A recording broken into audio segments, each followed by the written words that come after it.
What if Deku could rewrite the rules of Quirk? How would this change everything?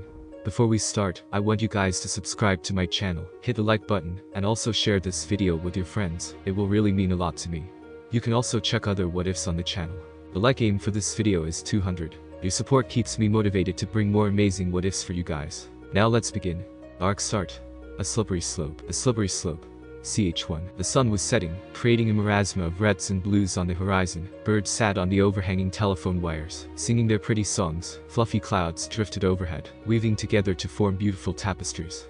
It was a nice evening, but despite this, Izuku's mind was somewhere else entirely. As the green-haired boy trudged his way up the stairs to his apartment, his gaze was locked on the small rectangular shape in his hand. Izuku Midoriya, Lab Assistant, ID number 5280, -3rd level access. Izuku sighed as he opened the door to his home. The last few hours had been mentally exhausting. First there was the test, then his argument with Nighteye, and then finally his conversation with Dr. Yujiko, although it wasn't much of a conversation. The good doctor had somehow gotten the idea into his head that Izuku would make a great successor, and was hell-bent on seeing this absolutely terrible idea through. I don't even know what it is they do at the lab. All he knew was, from an offhanded comment by Nighteye when she showed him out, that they were researching something about quirks and how they work on a fundamental level. Now it wasn't that he wasn't interested in quirks, far from it, but he didn't have the time to do something as major as become the successor to an incredibly accomplished scientist. The school year was approaching its end, so he had homework galore, and finals coming up. Then there was the UA entrance exam coming up in a few months, which he needed to get ready for the physical portion of, and not to mention that when he got into the school, he wouldn't have the luxury to take a bus out to the lab every day. Unfortunately, when he tried to explain this to the Dr. Yujiko, the best way to explain it would be ignored aggressively, although Izuku genuinely wasn't sure if the doctor was purposefully ignoring him, or if he was just so caught up in the moment that he had tuned everything else out. This odd bit of Izuku trying to bring up why he couldn't accept, only to be brushed off, continued for almost 20 minutes before he eventually snapped and civilly told the man. He didn't yell and almost start crying, no matter what anyone said. "I'm going to become a hero and save people with a smile on my face. I can't do that as your successor, so I'm sorry sir, but I can't accept." After that, Yujiko had been forced to listen to what Izuku had to say, and they had agreed to a compromise. No, not a compromise. A compromise, there's a difference. The compromise is when multiple sides sit down and agree to something that would benefit everyone involved.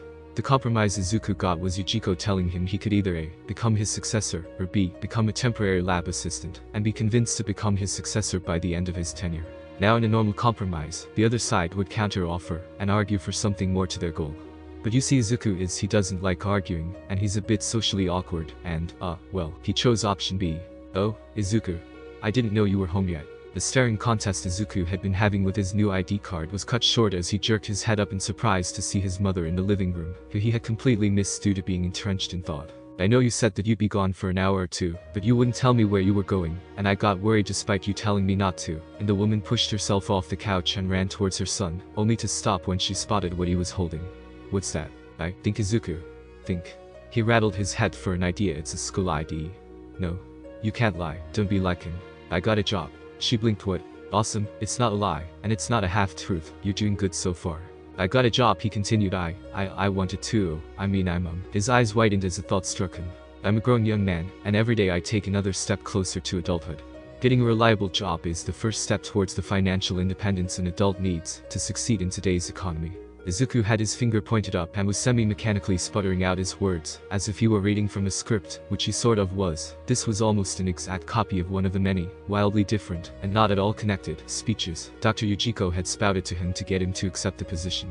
Housing, clothing, food, water, electricity, the basic necessities for living today, all share one thing in common: they all cost money. And what is a man, what is a human who cannot afford access to these things? Why is or no not in very good shape. Izuku mentally wiped the sweat from his forehead for dodging a bullet, this one being the danger that comes from quoting Yujiko word for word. The doctor's original version had him yell "Why he's dead" at the top of his lungs. And that's not all. Every successful adult needs to have a measure of responsibility to achieve their goals. By accepting this position I am guaranteeing myself an opportunity to not only grow in character, but else. His bootleg speech was cut off by his mother placing a finger over his mouth to shush him, a sad smile on her face. "I understand. You're not mad. Izuku, she sighed. "I know I've made a lot of mistakes, both as a parent and in general, and I know that I can't ever undo them, but I think," her voice hitched as she closed her eyes and took a deep breath, "I think it's about time I start to at least attempt to fix them." Mom, whatever Izuku was going to say was cut off as his mom pulled him into a hug. I know I was crying a lot at the time, but I said I would support you no matter what, right? And what mother would I be to go back on my word? Tucked into her shoulder, Izuku heard her sniff and fell drops full onto his shoulder. Tears, he realized. I said I would support you 100%, so if you want to get a part-time job, then I'm here for you, and if you still want to be a hero. Izuku's breath caught. Then I'll cheer you on every step of the way, because, she sniffed and took a moment to compose herself, because you are a wonderful, and caring, and brilliant young man, and you can do anything you can dream of. What about being a hero? He choked. Can I be good of a hero as All Might? Oh Izuku, she squeezed him tighter. You're a bigger hero to me than All Might's ever been. Mom, he bit his lip, desperately trying to keep the tears that were welling up in his eyes from spilling. However, this had the unfortunate side effect of making it so he couldn't finish his sentence, so he did something better. He wrapped his arms around his mother and hugged her, conveying his message as clear as crystal without so much as a word. Thank you. Thank you so much. And so they hugged until their arms hurt, and cried until they ran out of tears, until all the sadness floated away, and all that was left was a filling warmth of content. Aside, she chuckled as she drew back, wiping a tear away. Why would I ever be mad at you for getting a part-time job? It's not like you're working for a supervillain or anything. Bane of sins, I am a supervillain. No? You're a brat. Izuku flipped through several reports on his tablet, calmly ignoring how Tomura raged and ranted in response to his, in his opinion very accurate, observation. Now ignoring something is a very useful skill, and while it can help deal with quite a few things, it's not exactly an invincible strategy. For instance, it's very hard to ignore someone when they slam their hands on the table you're sitting at, and turn it to dust. You will make me a Nomu to my specifications. Specifications. The doctor glanced down at the pile of dust that was once a table, before looking back at the self-proclaimed supervillain. That's a very big word for you, Tomura, over 3 syllables. He grinned as Tomura glared. I'm very impressed. You bastard. The rising villain roared.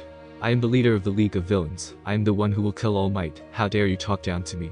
League of Villains, huh? I think small group of 2 sort of villains would fit it much better. Ha! Tomura laughed. Only 2? You must be out of the loop. In just a short time since its conception, the League has gained well over 20 members, with more joining every week. You're right, Tomura, I guess that name was a bit harsh. The doctor sighed. Your group now has 20 bottom-rung thugs who I wouldn't trust with so much as a box of socks. Tomura's daycare for the dumb and desperate fits much better. How dare you insult me? I'm the one who your Nomu are for. How dare I? Yujiko's eyes narrowed dangerously as he pushed himself out of his chair. How dare you? My creations are for my master, for the wielder of the all-powerful Quirk, all for one, not for you. He is a genius of unrivaled potential, a man with power unmatched. You are nothing but a spoiled brat. You have no right to compare yourself to him. I'll kill you. Tomura spat, his hand twitching. It'll be easy, like completing a tutorial. Go ahead. The scientist hissed, his words ice cold. Kill me and you'll never get a single piece of my research. Gentlemen, please. A digitized voice cut into their argument. We're all on the same side here. There's no reason to be threatening one another. No reason. Tomura whirled around to the voice. This piece of low-level trash insulted me. So he did, the voice agreed, but you said that you would kill him. And I will. So you don't care about his life. Why would I? But if you don't care about his life, why then should you care about his opinion? Tomura blinked, raised his hand, stopped, and took a moment to think. But he went, and you know what? He struggled before clenching his fists and growling. I'm done here. I'm done with this meeting, and I'm done with you. He pointed at Yujiko before turning and storming away. Yujiko watched All for One successor storm off, with a completely neutral face. His emotional mask only cracking to reveal a small scowl when Tomura slammed the door behind him like a little kid throwing a tantrum. He's a brat. Yujiko finally said, as he slumped back into his chair. He's immature, he's petty, he acts like a child, he has no real plan other than disorganized chaos, and he lets his anger override both his logical reasoning and common sense. The doctor concluded with a sigh. I've told you this before, and I know you won't listen to me, but please. He looked over to the TV. He's not worthy to be your successor, master. All for One mused, an air of amusement floating through the screen. If you already know the result beforehand, why continue trying to change my mind? Because you deserve the best of the best, and he isn't worthy of that title by a long shot. You're right, Doctor, All for One admitted with a chuckle. He's far from the most capable candidate right now, but he'll grow beyond your greatest expectations, and that I'm sure of. And if he doesn't? The television fell silent, and for a moment Yujiko worried he might have angered his master, until finally, you found someone you believe to be a better successor. What? No. Yujiko sputtered, his eyes wide in panic as he hopped to his feet. I would never suggest to. Easy now, Doctor, the supervillain chuckled. I'm not questioning your loyalty, and I know you only have good intentions. He reassured the man, but we're too far into the game to back out now. Too many plans would have to be reworked if I replaced Tomura, I would have to be impressed to a level I have seldom been before, to change everything now. I wasn't going to say I wouldn't dare. Yujiko tried before he sighed, hanging his head in defeat.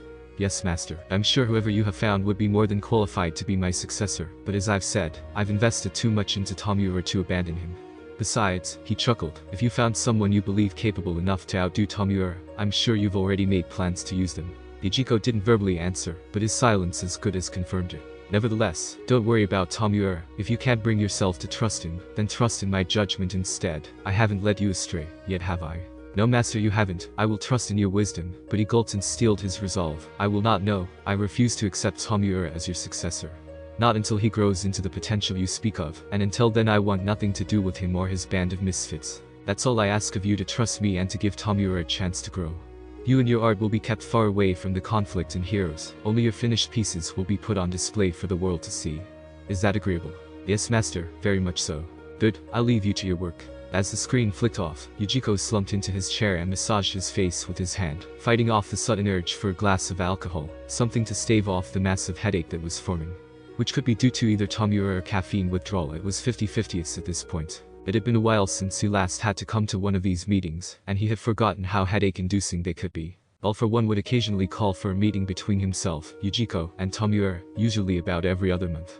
He had originally called it something along the lines of, well, now that Yujiko thought about it, he couldn't remember what his master had originally said his purpose was. He had tuned it out 5 minutes into the first meeting, when he realized the real purpose of them. To make him and Tomiura actively not hate each other. On paper it makes total sense. Yujiko is arguably All for One's most important follower, seeing as how he's responsible for getting his master to the point of actually being able to walk again after his fight with All Might, as well as the fact he's growing a giant army of Nomu for All for One to do with as he pleases. Meanwhile, Tomiura is the man's successor, and will continue All for One's work long into the future.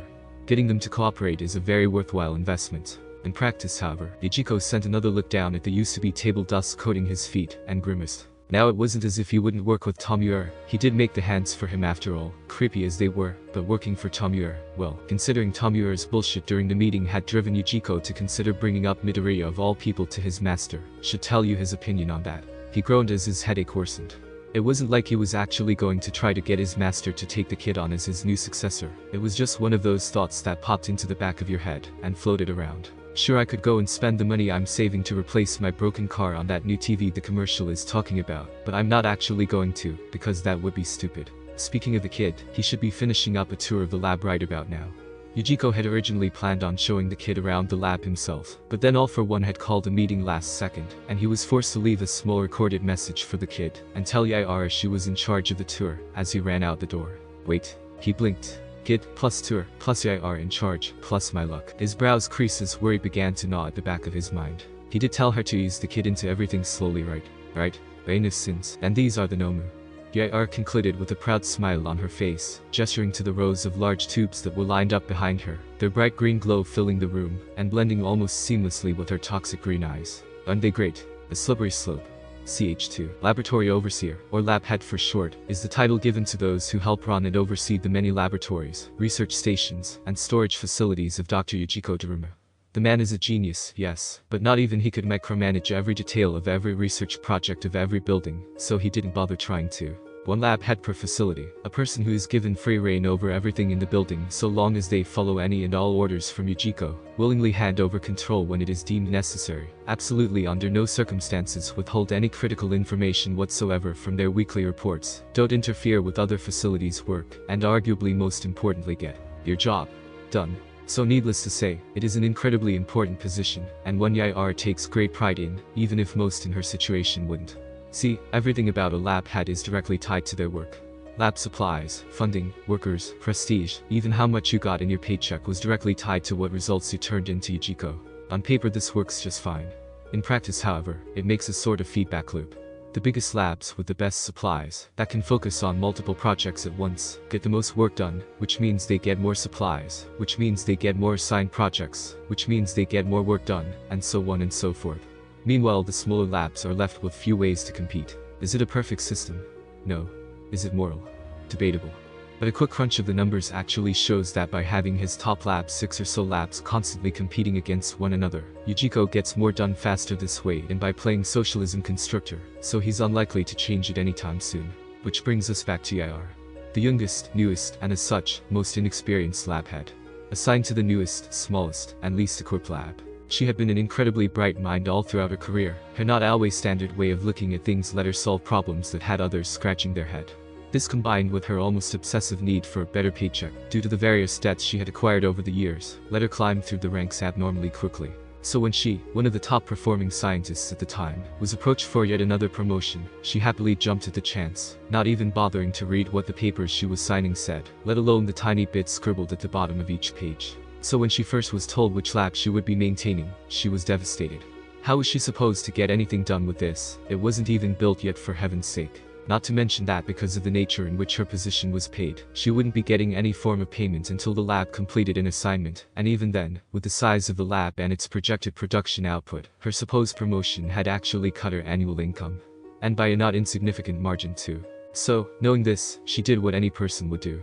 She went home, pouted, ate ice cream, watched shitty rom-coms, and may or may not have pulled out some emergency booze and gotten drunk. A few mornings later, the bottles littering her apartment and her pounding headache really helped highlight her situation for her. Her new position had no income whatsoever until the lab was finished. When it was finished, she wouldn't have the income she did as a top scientist. She was basically a joke to her peers, the other lab heads, and she couldn't go back due to all the information she was given. When she was promoted, oh sure, she could have turned down the offer when she found out about her lab. But she was part of the team who had worked on the latest memory racing Nomu. She knew what that thing did to people.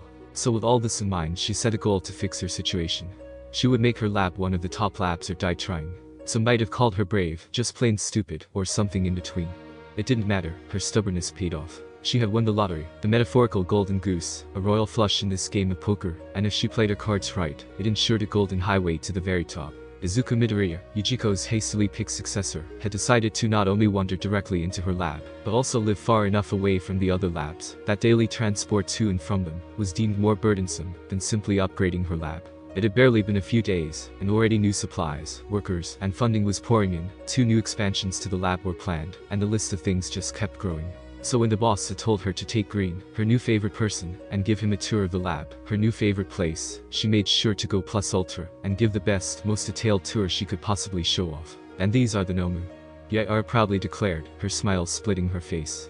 Aren't they great? Izuku stammered like a broken record, his face an odd shade from turning pale and going green at the same time. You okay, Green? IWH what, RTH those. They're the Nomu. Nighteye cheered with a small hop, seemingly unaffected from having to repeat herself. And now that you're here, we're gonna get more. More? Yay, more. Her adrenaline high calmed down as she took in the kid's face. Are you okay? It's CH to their Mo monsters. As he pointed weakly to the tanks, Nighteye's eyebrows furrowed in confusion, before shooting up in surprise when she realized what he meant. Boss hasn't told him anything. Now there was a lot of other thoughts that accompanied that, usually along the lines of shit. Or fuck. Or even the very diverse shit. But that main bit was the most important. Why hasn't the boss told him? She stood, smiling blankly at the kid, belying no sign of the flood of panic that was bubbling up inside her. No scratch. Why hasn't the boss told me he didn't tell him? Wait, her smile faded. Could it be? Is this the boss's way of telling me that my achievements and hard work have finally been acknowledged? Only to come back in full force. Don't worry, boss. I'll show you your trust is well placed. Rain of sins. Shit. Pedestrians were roughly shoved to the side as a certain scientist dashed through the streets, cursing Kurgiri for not answering his phone, and panicking because of how much he did, in fact, not trust Nighteye with such a delicate situation. Rain of sins. Well yes, she acknowledged the discolored Izuku with a confident chuckle. From a certain perspective, I guess they could look a bit like monsters, couldn't they? But lucky for us, they're a lot cooler than something as boring as monsters. What do you mean? Well, Nighteye rocked back and forth on her feet. Take Bigfoot for example. At best, it's a man with a monkey quirk. At worst, it's a man in a fursuit Ugg-boo ring. She punctuated with an overdramatic yawn, smirking when she saw that despite the situation she had been able to draw out a small smile from Izuku, no matter how brief it may have been. These meanwhile have been genetically engineered by some of the brightest minds in the world, each holding a myriad of useful quirks. Wait, Izuku stopped her, his brain processing what she was saying. You gave these things quirks. And multiple of them. Yup. Now you're getting why they're so cool. That's genius. Impossible. Scary. Worrying. Terrifying but also beautiful at the same time. Amazing. Nighteye blinked, not expecting that answer at all as Izuku continued. Quirks are such a fascinating concept. They provide the basis for our entire society, but their inbuilt limitations provide a natural barrier that hinders the vast majority of the population. Even pro heroes struggle to grow once they run into the limit of their quirk, with Endeavor being a perfect example. If you could simply add another quirk on top of a person's natural one, you would not only be able to perfectly cover any of the original quirk's inherent weaknesses, but also. And thus Izuku began rambling to himself. Now normally this was where someone would snap him out of his thoughts, either directly or indirectly, but this wasn't a normal situation. Instead of a class full of people perfectly willing to laugh at him, he was alone in a room with Yair, who worked for Yujiko, and was very notably still scared of accidentally pissing his successor off. Now Yujiko would also occasionally ramble whenever he was deep in thought, and Yair had learned the hard way that he didn't enjoy being interrupted at all. So she let the kid ramble, and ramble, and ramble, and ramble, and then he rambled some more. He rambled on, and on, and on, and on, until finally a stray through leading back to reality. How exactly do you make them? Ah, that's the million-dollar question now, isn't it? Yair chuckled, quickly recovering from zoning out during the kid's muttering. That information is usually saved for higher-ups, but since you're the boss's new number 2, she smiled and continued, ignoring Izuku's weak dental. I'll make an exception. Okay Yair, you've got one shot at this. You gotta convince the kid to stay, not scare him off. Convince him nothing's suspicious about the very suspicious monsters in the very suspicious lab tubes, all while sticking to the truth as much as possible. She gave herself a brief mental pep talk before crossing her fingers and beginning. The Nomu are created using human bodies as a base, and injecting them with various quirks. The kid blinked. The IR blinked. Okay, rough start, but we can fix this. I just have to be smooth about it. Which turns them into monsters. Phew. But using people in experiments is obviously a very bad thing to do. She rushed out before the kid could draw up the worst, though true, case scenario. So because of this, she stammered, picking her words very carefully, one of our labs started experimenting with cloning technology. True though it was completely unrelated to the Nomu project. And after a big breakthrough in the project, we attempted to use one of the clones to make a Nomu. Also true, but left unsaid was how it was horribly unsuccessful, due to the fact they hadn't and to this day, still haven't managed to make a clone that wasn't brain dead. And not a few months later we had a completed Nomu. True yet again, but this was hardly the first Nomu they'd made, and it was only successful because they pulled the plug on the clone Nomu project, and went back to normal bodies. And so, Atada. She waved back to the Nomu, a pained smile on her face, and a bead of sweat rolling down her forehead. Slowly she opened an eye to glance at the kid's reaction, and, wide eyes, slack-jawed, and absolutely starstruck, the kid had eaten it up. That's incredible. Thank you Lady Luck. What are you going to use them for? Fuck you Lady Luck. That's a good question. And one I'm glad you asked. Curse you Yujiko. And because it's such a good question I have an equally good answer. Think Yair, you capable of stringing different quirks into a giant super beast. You can find a perfectly reasonable explanation for having living weapons being held in an underground bunker, en masse. Well if you think about it, their purpose is actually quite obvious, she said, hiding her panic with a cocky smirk. The Nomu are adaptable to any environment. They can be given quirks to deal with basically any situation. They follow orders to the letter without complaining. They well, Yair trailed off, wilting as it slowly descended into an awkward silence. This was due to one very simple reason. She had run out of BS. Understanding that the risk of screwing the whole thing up was still very high, and that the cost of doing so would be even higher once the boss found out, Yair decided to employ a tactic that had helped her out of numerous situations in the past. Deflection. Well, what do you think therefore? Me? You Yujiko's successor. Consider this an intro test to see if your brain's up to the task. But I already took a test. I'm not hearing an answer. Green. Izuku, easily scared as ever, hopped back in panic, before beginning to mutter to himself, his mind frantically trying to find a concrete answer to a question that didn't have one. As this happened, Yair let out a sigh of relief. Sending the kid on a metaphorical wild goose chase might have been a tad mean, but she wouldn't be losing any sleep over it. Now she hadn't spent that much time with the kid, but she could already tell how his head worked. She had worked with plenty of others who worked the same way after all. All she had to do was get him hooked on a thought process, and the kid would play cat and mouse with his own thoughts, descending into a ramble of muttering that would quickly spiral off the original topic, leaving the question far behind them to be forgotten. So she crew. Workers? Yair blinked. That's what it is. Izuku beamed at her. You're going to use them as workers. Yair blinked again. When you think about it, it's absolutely brilliant. Izuku grinned as he continued his spiel, unaware of the dumbstruck expression on the lab head's face. If you layer one of them with multiple fire resistance quirks and a few speed and strength quirks, it would make it perfect for rescuing people from burning buildings. You can make them perfect for performing rescues in deep water, unstable caves, and various other highly specified fields that few heroes are suited for, and then rent them out to agencies in need of them. And that's only on the hero side of things. You could do the exact same thing for any labor-intensive field, like construction or farming. Yair blinked thrice, before responding in really the only way the situation called for. Yes. You are completely correct. Color her impressed, that wasn't a half-bad idea. In fact, the more she thought about it, the better it sounded.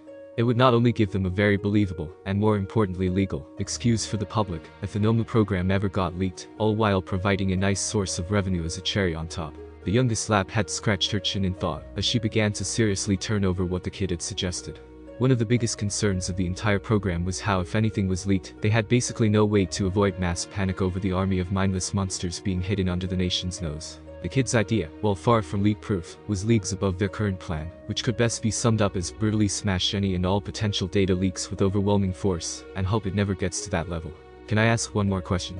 Nighteye turned back to the kid with a slight, but quickly suppressed, grimace. The kid's all-too-smart questions were quickly becoming her least favorite thing. Well, of course. She smiled while internally screaming no. No more questions. Save them for Yujiko. I'm running out of bullshit to come up with. Could, if I joined, do you think it would be possible if Green, you gotta speak up if you want anyone to answer your questions. He took a deep breath, is it possible to give myself a quirk? Geez Green, when I said speak up, I meant speak louder not yell. Nighteye leaned back at the unexpected volume. The volume was unexpected, the question itself however. Nighteye let out a huff. She really should have known the kid was going to ask that eventually, and the answer was simple, but also complicated. Yes, no, yes, and no. Yes. It was possible to give people quirks with the technology they had. The Nomu existed for a reason. No. It was not safe, as the human brain was not made to handle more than one quirk, and the result of brute forcing it was evident in the Nomu's anime-level intelligence. And while the result of forcing quirks into a quirkless brain was unknown, she didn't want to even think about what that would do to a brain that wasn't designed to handle any quirk. Yes. There was a way to do it safely, without harming the brain, but the only known way was with the use of Yujiko's boss's quirk, who the doctor would occasionally talk about in reverence, but none of the lab heads had ever seen, let alone met, the mystery man. No? Using the quirk on a cuckoo would be very unlikely, as getting this man to use his quirk on, well, anything had so far been impossible.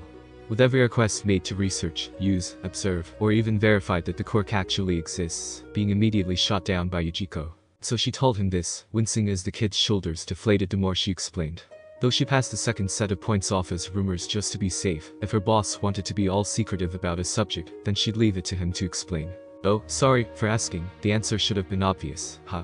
He apologized, mumbling something about asking stupid questions under his breath. Nighteye watched as the brief flash of hope in the kid's eye withered and died in front of her.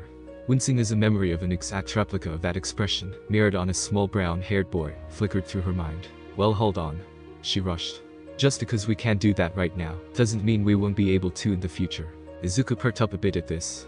What do you mean? Well, that's what science is all about, right? Taking a problem and researching it. At first, the solution seems hopelessly out of your reach, but then you get to work and make a discovery. Sure, it might seem small and insignificant at first, but one small discovery will lead to the next, which leads to the next, and before you know it, your small discoveries have piled up and made a staircase to lead you right to the top. She gave a genuine smile. Sure, we can't safely give people quirks right now, but then again we didn't know how to make cars in the past either. Or planes. Or anything else we have. She concluded, waiting for Izuku's response. So she vainly tried to keep the conversation alive, after realizing the kid wasn't going to respond, before falling into an uncomfortable silence. So it's possible. It was faint, barely a whisper, in any other room, without the eerie silence of the Nomu's storage room. She wouldn't have heard it at all, but that wasn't what mattered. What mattered was that it was something. And more than that, it was the first real something Izuku had been able to grab onto since that doctor visit all that time ago. And so Izuku, eyes filled with a fire that burned brighter than it had in years, clenched his fist and made a declaration. A declaration to the world, and to himself. I'll do it. I'll study under you and Dr. Yujiko, and I'll put my all into finding a way to give myself a quirk. Listen nerd, I'm the only one from this school who's hero material, you got that. And if it's not possible, no? The quirkless person can't be, then I'll make it possible. And I'll become a hero. The Slippery Slope. Chapter 3. Hey Green, ready for your first day. Later. No. The red vial goes over. Later. Pay attention, if you do it like this. Later. You know kid, I knew you were going to surprise me one day. You are my successor after all. But I'll be honest, before this moment, I didn't think it was possible to catch that on fire. Later. Izuku. Yes, Dr. Yujiko. Stop stuttering, it's annoying. Sore. What did I just say? Later. Don't tell the boss. Sure. Later. Are you sure you want me working on the Nomu? I mean, I only started here a few days ago. Meh, you'll mostly just be handing people stuff. Besides, what could go wrong? Later. The left one. No. The other left. Oh shit, oh foo. Later. What does doing your paperwork for you have to do with being a scientist? It's character building. Later. So the red vial goes. Yup, now you're getting it. Later. Unlike early genetic engineering techniques that randomly inserts genetic material into a host genome editing targets the insertions to site speed. Green. Stop muttering to yourself when you're reading. Sorry. Later. Hey, good job, Green. You did it. Later. Way to go, kid. Later. Not half bad, Green. Later. Keep up the good work. Later. You're doing great. Later. Izuku sighed as he dropped his head on the table, his forehead making a thump noise as it impacted the open book beneath him. It was an interesting book, covering the more exotic theories behind how quirks worked. But the book wasn't what had him sighing, it was the fact that tomorrow would mark 1 full month of him working at the lab, and quite frankly he was exhausted. It had been quite an experience. On one hand there were times when he got to learn things he had never imagined, and was allowed to truly let his mind run free. No one was really bothered by his muttering, and his more off-the-wall ideas had actually been encouraged. And then on the other hand, there were times like on his second day, where he almost burned off his thumb. But generally speaking, Izuku could honestly say it had been an overall enjoyable experience. Now not all of it was enjoyable, sure, especially that first week where he learned the hard way that no matter how smart he was, he had no idea how to operate in a lab environment. Izuku didn't walk in on the first day, and suddenly start schooling highly studied scientists. At first he stumbled around, tripping on his own feet, and provided as much help as a human-sized sack of potatoes. But the trial by fire, as Ichiko put it, while painful, had turned out for the better, and with time to get over his nerves and some personal tutoring from Ichiko, he now was able to at least keep up with Yair and Co while they worked. Izuku continued to muse over his time in the lab silently, until he was snapped out of his thoughts, as Yair plopped down on the bench opposite from him with a happy smile, unceremoniously dropping her food tray onto the bland cafeteria table with a metallic bang. Yair had been extraordinarily helpful to Izuku since he started at the lab, though how much of that was her genuinely being nice to Izuku, and how much was just her trying to get on the good side of Yujiko's successor, was still up in the air. Hey Green, what you reading? Yair asked, though more as a way to begin a conversation than actual curiosity. She got 2 bites into her meal before she registered the fact Izuku hadn't responded. Sending a questioning glance up from her food, she got, I am currently reading Jonathan Gold's Extrapolated Theories on Quirk Usage written by Jonathan Gold. Yair simply raised an eyebrow in response, causing Izuku to blush in slight embarrassment. Ichiko told me the best way to stop stuttering is to clearly think out everything I say beforehand, so I can read it like a script. Yeah. She nodded in understanding. I understand now, Mr. Robot, you don't have to continue explaining. Robot. Yay, no offense, Yair spoke through a bite of food, but it makes you sound like a robot. Izuku blushed in embarrassment and tugged at the hem of his lab coat. Speaking of his lab coat, he had gotten it on his first day in the lab, where Yujiko had proudly bestowed it upon him. Later that day he had offhandedly mentioned it was itchy to the doctor, who in turn glared at Yair, who admittedly hadn't actually done anything wrong this time. The coat hadn't been slightly itchy since, it was actually a bit creepy. Anyway, here you go. What's this? Izuku questioned as he took a folded white bundle from Yair. It's a high-quality medical face mask that doctors wear, with your tendency to catch chemicals on fire. Boss wanted me to give one to you. Hey, that only happened once. Green, you sent an entire storage rack up in flames. Still only once. Desperate to change the topic, Izuku defaulted to a question that he'd been meaning to ask for a while now. Why do we only have sporks? Yair rolled her eyes, well aware of his obvious attempt to shift the conversation away from anything embarrassing she could tease him about, but still responded anyway. They're cheaper. Cheaper? MMHM, easier to buy one utensil than 2. That's the only reason. What? You got something against sporks? No? It's the opposite actually. Opposite? The scientist smirked. Now this sounds good. Well, Izuku stammered, well aware he had just talked himself directly into a corner. When I was a kid, he trailed off into a mutter, nervously fiddling with the book in front of him. Come on Green, you gotta speak up if you want anyone to hear you. Yair snickered. When I was little, I thought they were cool because they were like spoons with a Quirk. To Yair's credit, she waited a few seconds to start laughing. Quirk? That snicker, that's amazing. Haha. She took a moment to compose herself. So Green, chuckled, do you have any other random questions that will never benefit humanity? Actually. Izuku, eager to steer the conversation a different way again, pulled out a notebook from his coat with Lab Analysis Full 1, neatly written across the cover in permanent marker. The notebook, while still new, showed considerable wear from consistent use, and its cover had several stains and burns spread across his face. I've been wondering about your quirk. My quirk? She raised an eyebrow. Meh, my quirk's useless. You mean it doesn't help you with your work? No, I mean it's just useless in general. Yair sighed as Izuku tilted his head in confusion. Before he could prompt her, however, she brought up a gloved hand. She turned it around and stared at her covered palm a few moments before beginning. My quirk, she said, is completely useless in every way. It's not helpful for any job. It's not helpful for being a hero. It wouldn't even be helpful if I wanted to become a villain. It will never benefit anyone, and by its very nature Yair let out a shaky sigh. Oh what the hell, you seem like a good kid, and you're gonna be sticking around. Might as well get it out of the way. She refocused on Izuku. I'm gonna tell you a story, Green. Nighteye took a deep breath, and her eyes, normally filled with a strange mixture of cheerful mischievousness, seemed to almost sink as if a weight had been put on them. When I was a small kid, I was what people call a ladder bloomer. I didn't have an extra joint in my toe, so I should develop one, but even after all my classmates found theirs, I still hadn't. But despite the occasional teasing, I considered myself a happy child, living happily with my family. I had my mom, my dad, and my little brother. She began with a wistful smile. It was just the four of us. I didn't have any cousins, my parents both being single children, and my grandparents had died before I was born. We weren't well off, but we weren't poor either. We were right in the middle class, and we liked it that way. My parents had good enough jobs to be able to take us to eat out every Friday without worrying about the cost, but weren't high enough up to have to worry about important business meetings, making us cancel our annual family trip. We're happy that is. Any semblance of a smile on her face died as she continued. When I turned 11 years old, my mother got sick, very sick. The doctors weren't sure what it was, and only really knew 3 things. 1. It wasn't infectious. 2. They didn't know how she got it because she didn't have it before, and 3. They knew nothing else about it. A few days after she checked into the hospital, I started having nightmares that she would die, and it freaked little me out. My mother, the stubborn woman she was, managed to convince the doctors that since the disease wasn't transmittable, I should be able to sleep with her to help my nightmares.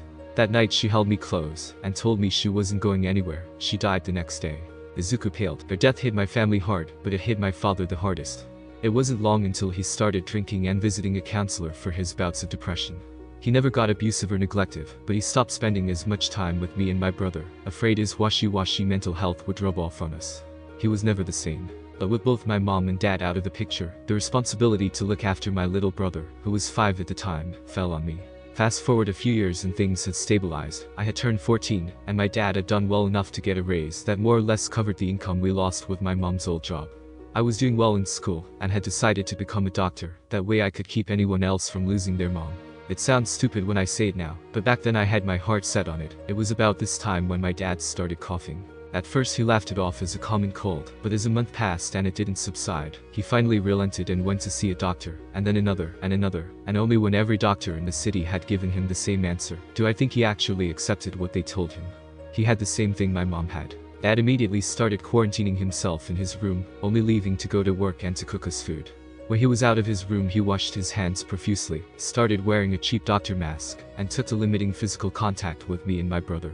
It was all for a good reason when I look back. The doctors may have said it wasn't transmittable, but he had still gotten it somehow, so he was doing everything he could to keep us from getting it. But as the years dragged on his condition slowly got worse and worse, and with every hacking cough, he isolated himself more and more. The only possible silver lining we had was that it hadn't progressed nearly as fast as mom's had. His increased isolation had the unintended side effect of making me almost completely responsible for raising my brother. By the time I turned 18, I was running the house by myself. I did the laundry, I was in charge of the groceries, I made dinner, I had even decided against college so I could get a job to help with finances. During these days I would often complain to myself how much work I had on my plate. It was only later that year that I realized how much my dad had been helping me out. Sick, old, and on his deathbed, he had somehow steered me in the perfect way, so that when my brother and I returned from his funeral on a stormy night, I was completely prepared to take care of the two of us. Life dragged on, and before I knew it I had hit my 20th birthday, and things were finally looking up. I had just gotten a raise, and my brother's 14th birthday was right around the corner. I decided to buy a big cake for the two of us to celebrate. Money had always been tight with just myself working, so I hadn't been able to get either of us a real cake since my father died, and I just knew it'd make his day. When I walked home that evening, cake box in hand, I found myself genuinely hopeful for what the future would bring. I was happy. I was. Nighteye sighed and lowered her face to rest in her hand, the story seeming to be physically draining to her, letting out a warmth-less chuckle with her next words. I was so stupid. I walked into my rundown house that day to find my brother collapsed on the floor. Once I rushed him to the hospital, the doctors didn't just confirm my worst fears, they told me something worse. My brother wasn't just sick, he had been sick for a long time, hiding it from me so I wouldn't worry. He was immediately hospitalized, and I was politely informed that he had slipped into a coma. And just like that I was alone, no friends, no family. My only positive was that the doctors let me spend time with him during visiting hours, which I made a point of going and holding his hand at least once every day. Of course, just when I thought I had hit rock bottom, the medical bills started arriving. I had to start pulling double shifts, and working extra time just to cover them. All the while my brother's condition kept worsening, which means he needs more medicine and better doctors, both of which cost more money that I didn't have. So I started borrowing money. I took loans from banks. When they stopped, I went to loan sharks. When they stopped, I went to the Yakuza. And every day when I went to see my brother, he was doing worse and worse. That's how Yujiko found me, sitting in the rain, tired, alone, and crying my eyes out on the side of the road. My apartment had kicked me out due to not being able to pay rent, the banks had frozen my account, and all the shady people I borrowed from were nipping at my heels for my long overdue payments. The doctor recognized my potential and used my situation to adopt me into his science program. He gave me a bunk in one of his biggest labs, and an opportunity to prove myself, fully knowing I would work my ass off to climb my way up to better and better paying positions to handle my debts, providing him with an extremely motivated worker without him having to so much as lift a finger. Of course, this was also the time I gained access to the resources I needed to study my long overdue quirk. I reasoned that maybe, just maybe, if I could find a way to activate it, it would benefit my situation somehow. The scientist let out a hollow chuckle, wiping a bit of water from her right eye. The irony of all ironies, I wasn't a late bloomer, I had my quirk all along, my quirk, my wonderful power. She took a deep breath to steady herself.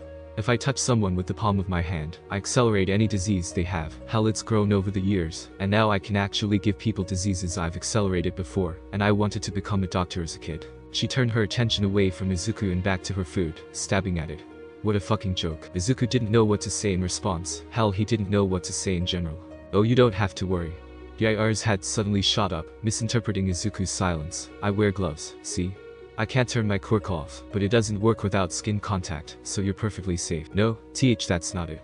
It's just, Izuku fiddled with his lab coat. What happened to your— Oh, Yair smiled with a sad sympathy. My brother still hasn't woken up, but he's stable nowadays. His condition stopped declining after I started wearing my gloves everywhere. She gave a sad laugh. Go figure. A somber silence fell upon the table as they ate. It wasn't uncomfortable, but it didn't feel right to talk. This continued until Yair finished eating, and an alarm on her phone went off, signaling she needed to be somewhere. She collected her tray, and began walking away before pausing and turning back to Izuku. Look, I didn't tell you all that for pity. It happened a long time ago, and I'm over it all now. But, shit, this is gonna come across real arrogant, isn't it? I know being quirkless has its own reasons for being shitty, but you shouldn't put yourself down about it so often, because even if you're quirkless, well, sometimes I wish I was born without mine. Yair's story lingered in Izuku's head throughout the rest of the day. It lingered as he went home, it lingered as he ate dinner, and it lingered when he laid in bed that night. It stayed with him not just because of how powerful it was, but because it left him with a question to mull over. A question that went against everything he had been taught as a child, against everything preached to him by everyone he'd met, and against the very core of his childhood dreams. Yair's quirk had caused tragedy for her and her entire family, and with the sheer volume of people in the world, there had to be others with quirks just as bad, if not worse, than hers. Maybe quirks weren't all they were cracked up to be. Maybe, just maybe, that by being born quirkless, he had dodged a bullet. These thoughts made him think. So he thought, and then he thought some more, and then a bit more. He thought a lot about the thoughts. Such thoughts included how could he help these people? And could he even help these people? These thoughts prompted more thinking, which prompted more thoughts to be thought about the thoughts. Unfortunately, Izuku's habit of feeding his entire attention to a single line of thinking had the downside of turning his situational awareness down to a level barely above that of a rock's. Such situational awareness would have been very useful the next day in class, when he muttered and scribbled in his notebook, failing to notice a certain blonde whose glare burned into the back of Izuku's skull. A slippery slope. Ch4. Some people might think the words Bakugo and quiet should never be put in the same sentence without an is not between them. The evidence for this claim was many. The young pyromaniac was loud, boisterous, and made his presence known everywhere he went, not to mention his quirk wasn't exactly subtle either. However, this wasn't because he couldn't be quiet, and was instead tied to a much larger aspect of Bakugo as a whole. His ego. Simply put, Bakugo loved his ego, and his ego was boosted by people knowing he was there. Simple math, simple solution. But while Bakugo loved being the center of attention, he had long since accepted that if he was ever to be the #1 pro-hero, he would also need to know how to act in a more discreet fashion. Of course, this didn't make the sight of him silently stalking down the street any more unnerving. Bakugo sneered as he was forced to quickly dart behind a wall to avoid being spotted. Just because he could be quiet didn't mean he liked doing it. Being forced to sneak around like a rat pissed him off, and, as per usual, it was all fucking Deku's fault. Last week it came to Bakugo's attention that the idiot still hadn't withdrawn his application to UA. At first Bakugo had simply ignored it. If the idiot couldn't understand that he wouldn't pass the entrance exam, that wasn't his issue. But with his attention drawn back to the quirkless nobody, well, it didn't fucking make sense. In the short amount of time Bakugo had stopped giving a shit about Deku, the idiot had changed his whole act. It wasn't anything big enough to be noticeable to the average passerby, but to Bakugo, who had been pestered by the idiot since they were kids, it stood out like a sore thumb. The idiot had stopped cowering to the sides of the hallways with his head tucked down like a turtle, instead weaving through the crowds of students like an actual fucking human. He had somehow managed to stop completely falling apart in a normal conversation, and had managed to tone down his stutter. He didn't pay anywhere as much attention to any laughs or jeers directed his way, acting like he was too absorbed in his fucking journal to hear them.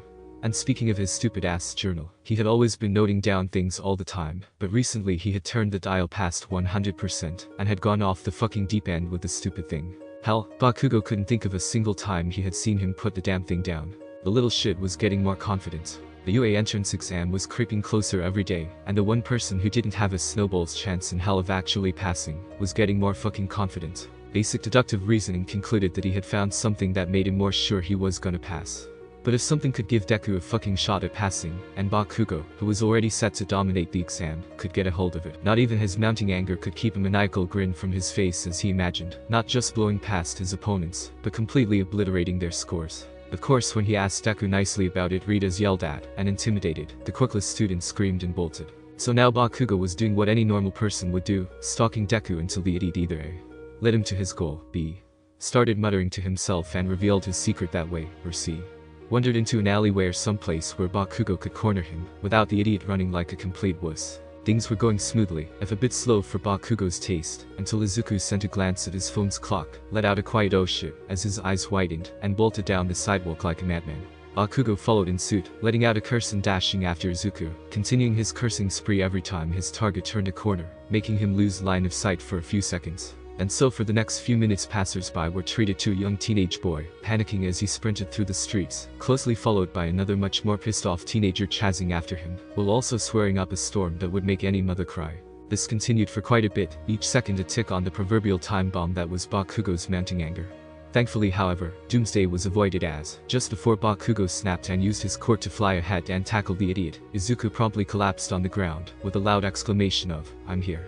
This sudden stop caused Bakugo to slam his feet down to slow himself, probably go from max speed to 0, trip on set feet, and follow Izuku's example of nose diving into the cement. Shaking his head and blinking a few stars out of his vision, Bakugo pushed himself up with a scowl, while Izuku let out a string of "I'm not late," "I'm here on time," and similar phrases. Of course, said scowl morphed into a smirk once he actually registered what he had heard.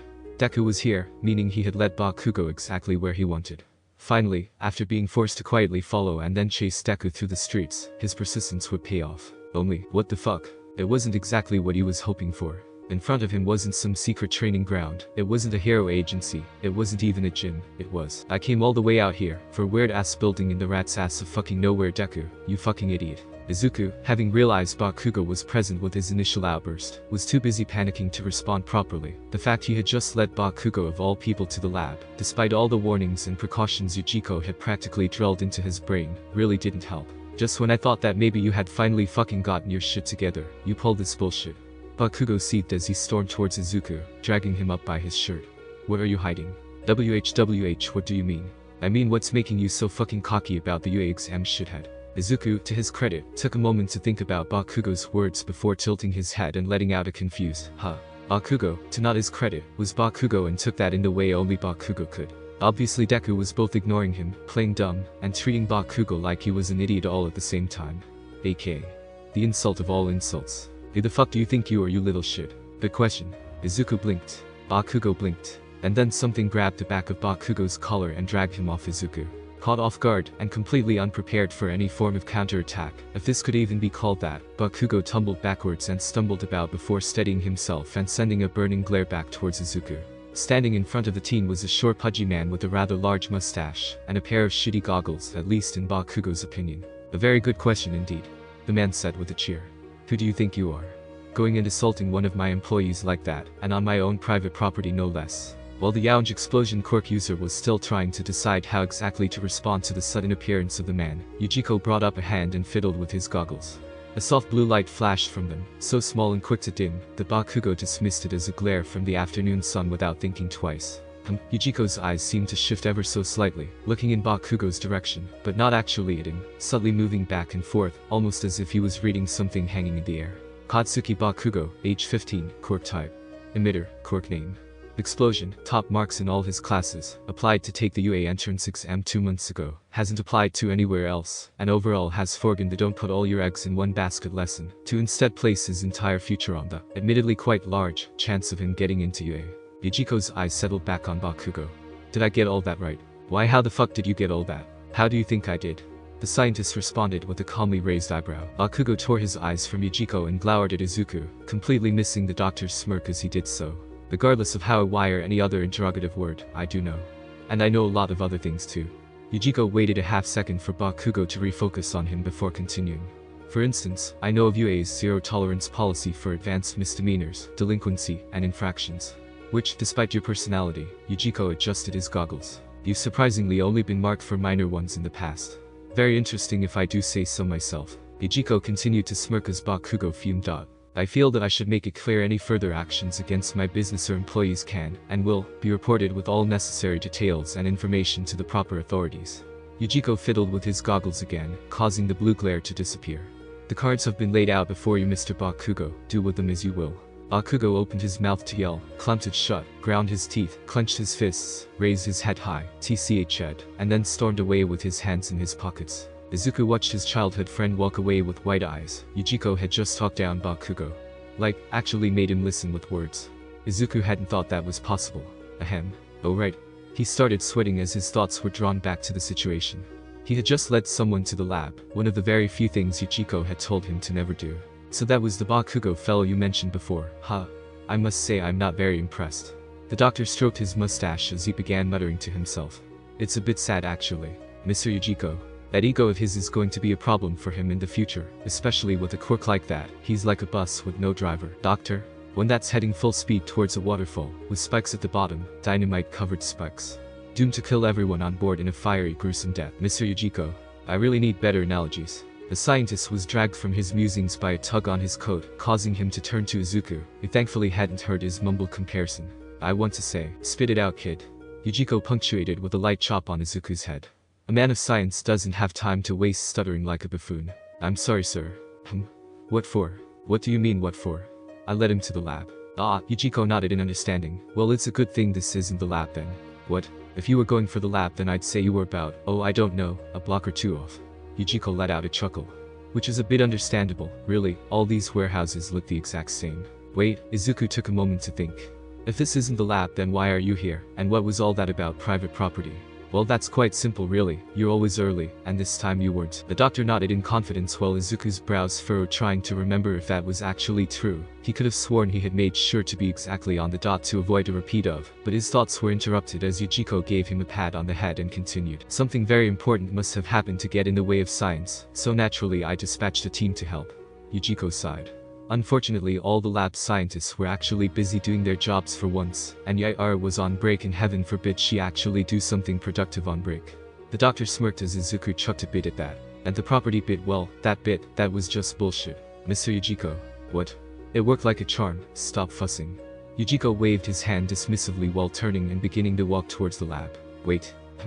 Turned his hair with a lazily raised eyebrow. Izuku swallowed. Thank you for helping me. Anytime, kid. Yujiko smiled. Mr. Yujiko. Besides, I don't much care for bullies, the doctor said with a cough. They're just cowards too afraid to actually be a villain.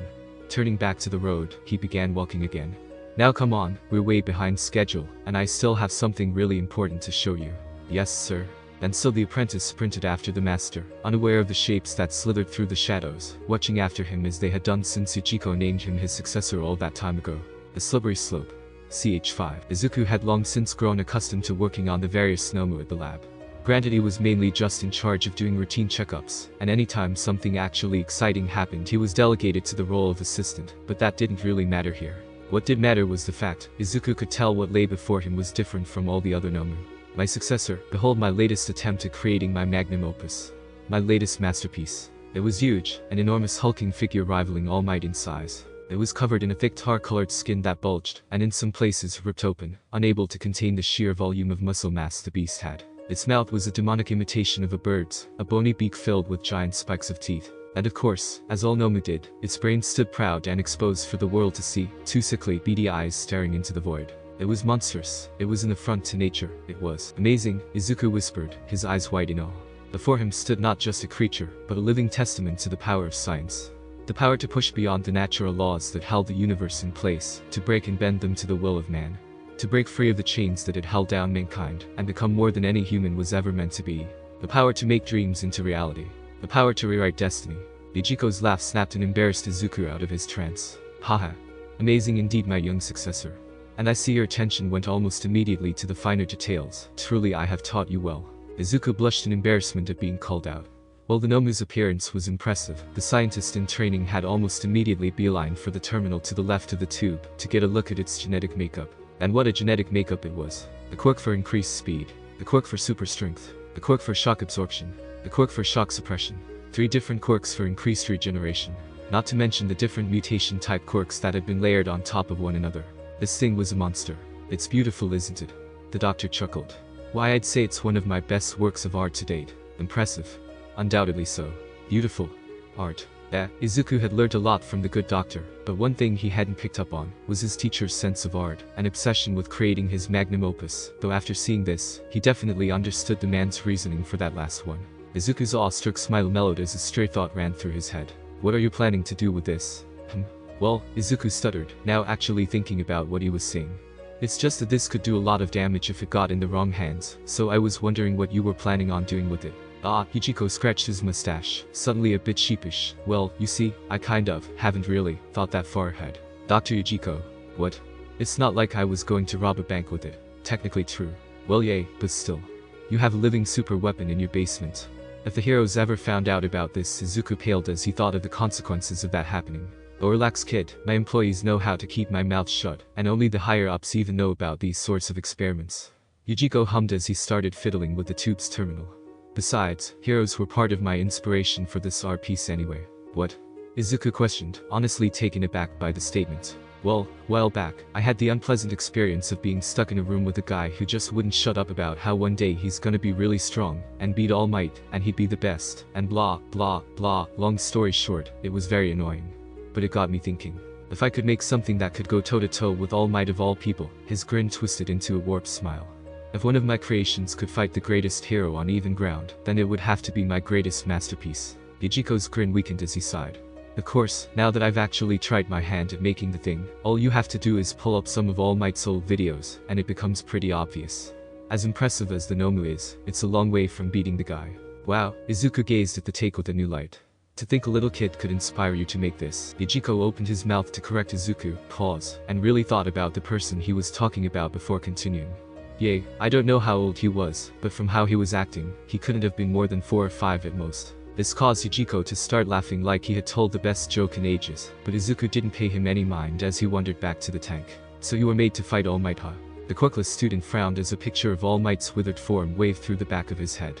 Glancing at the terminal displaying the creature's list of quirks and physical capabilities, Izuku couldn't help but begin to worry, as a startling conclusion began to form. Ichigo was a lot closer than he thought. You'd have to add a lot more quirks to beat All Might. He said instead, completely smooth, without any stutter at all. No sir, he had covered up that light perfectly. Add more quirks, he says, like it's that easy. Come on kid, I thought I taught you better than that.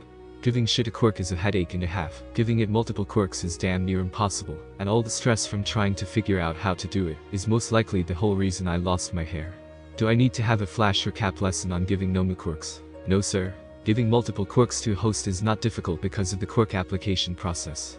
Ichigo began, ignoring Izuku's response. Adding a quirk to a host is almost laughably easy with the technology we have at the lab, and as long as the host's body and mind have been augmented to handle the strain of these quirks, it is theoretically possible to have a Nomu with infinite quirks. But does that mean the process is easy? No.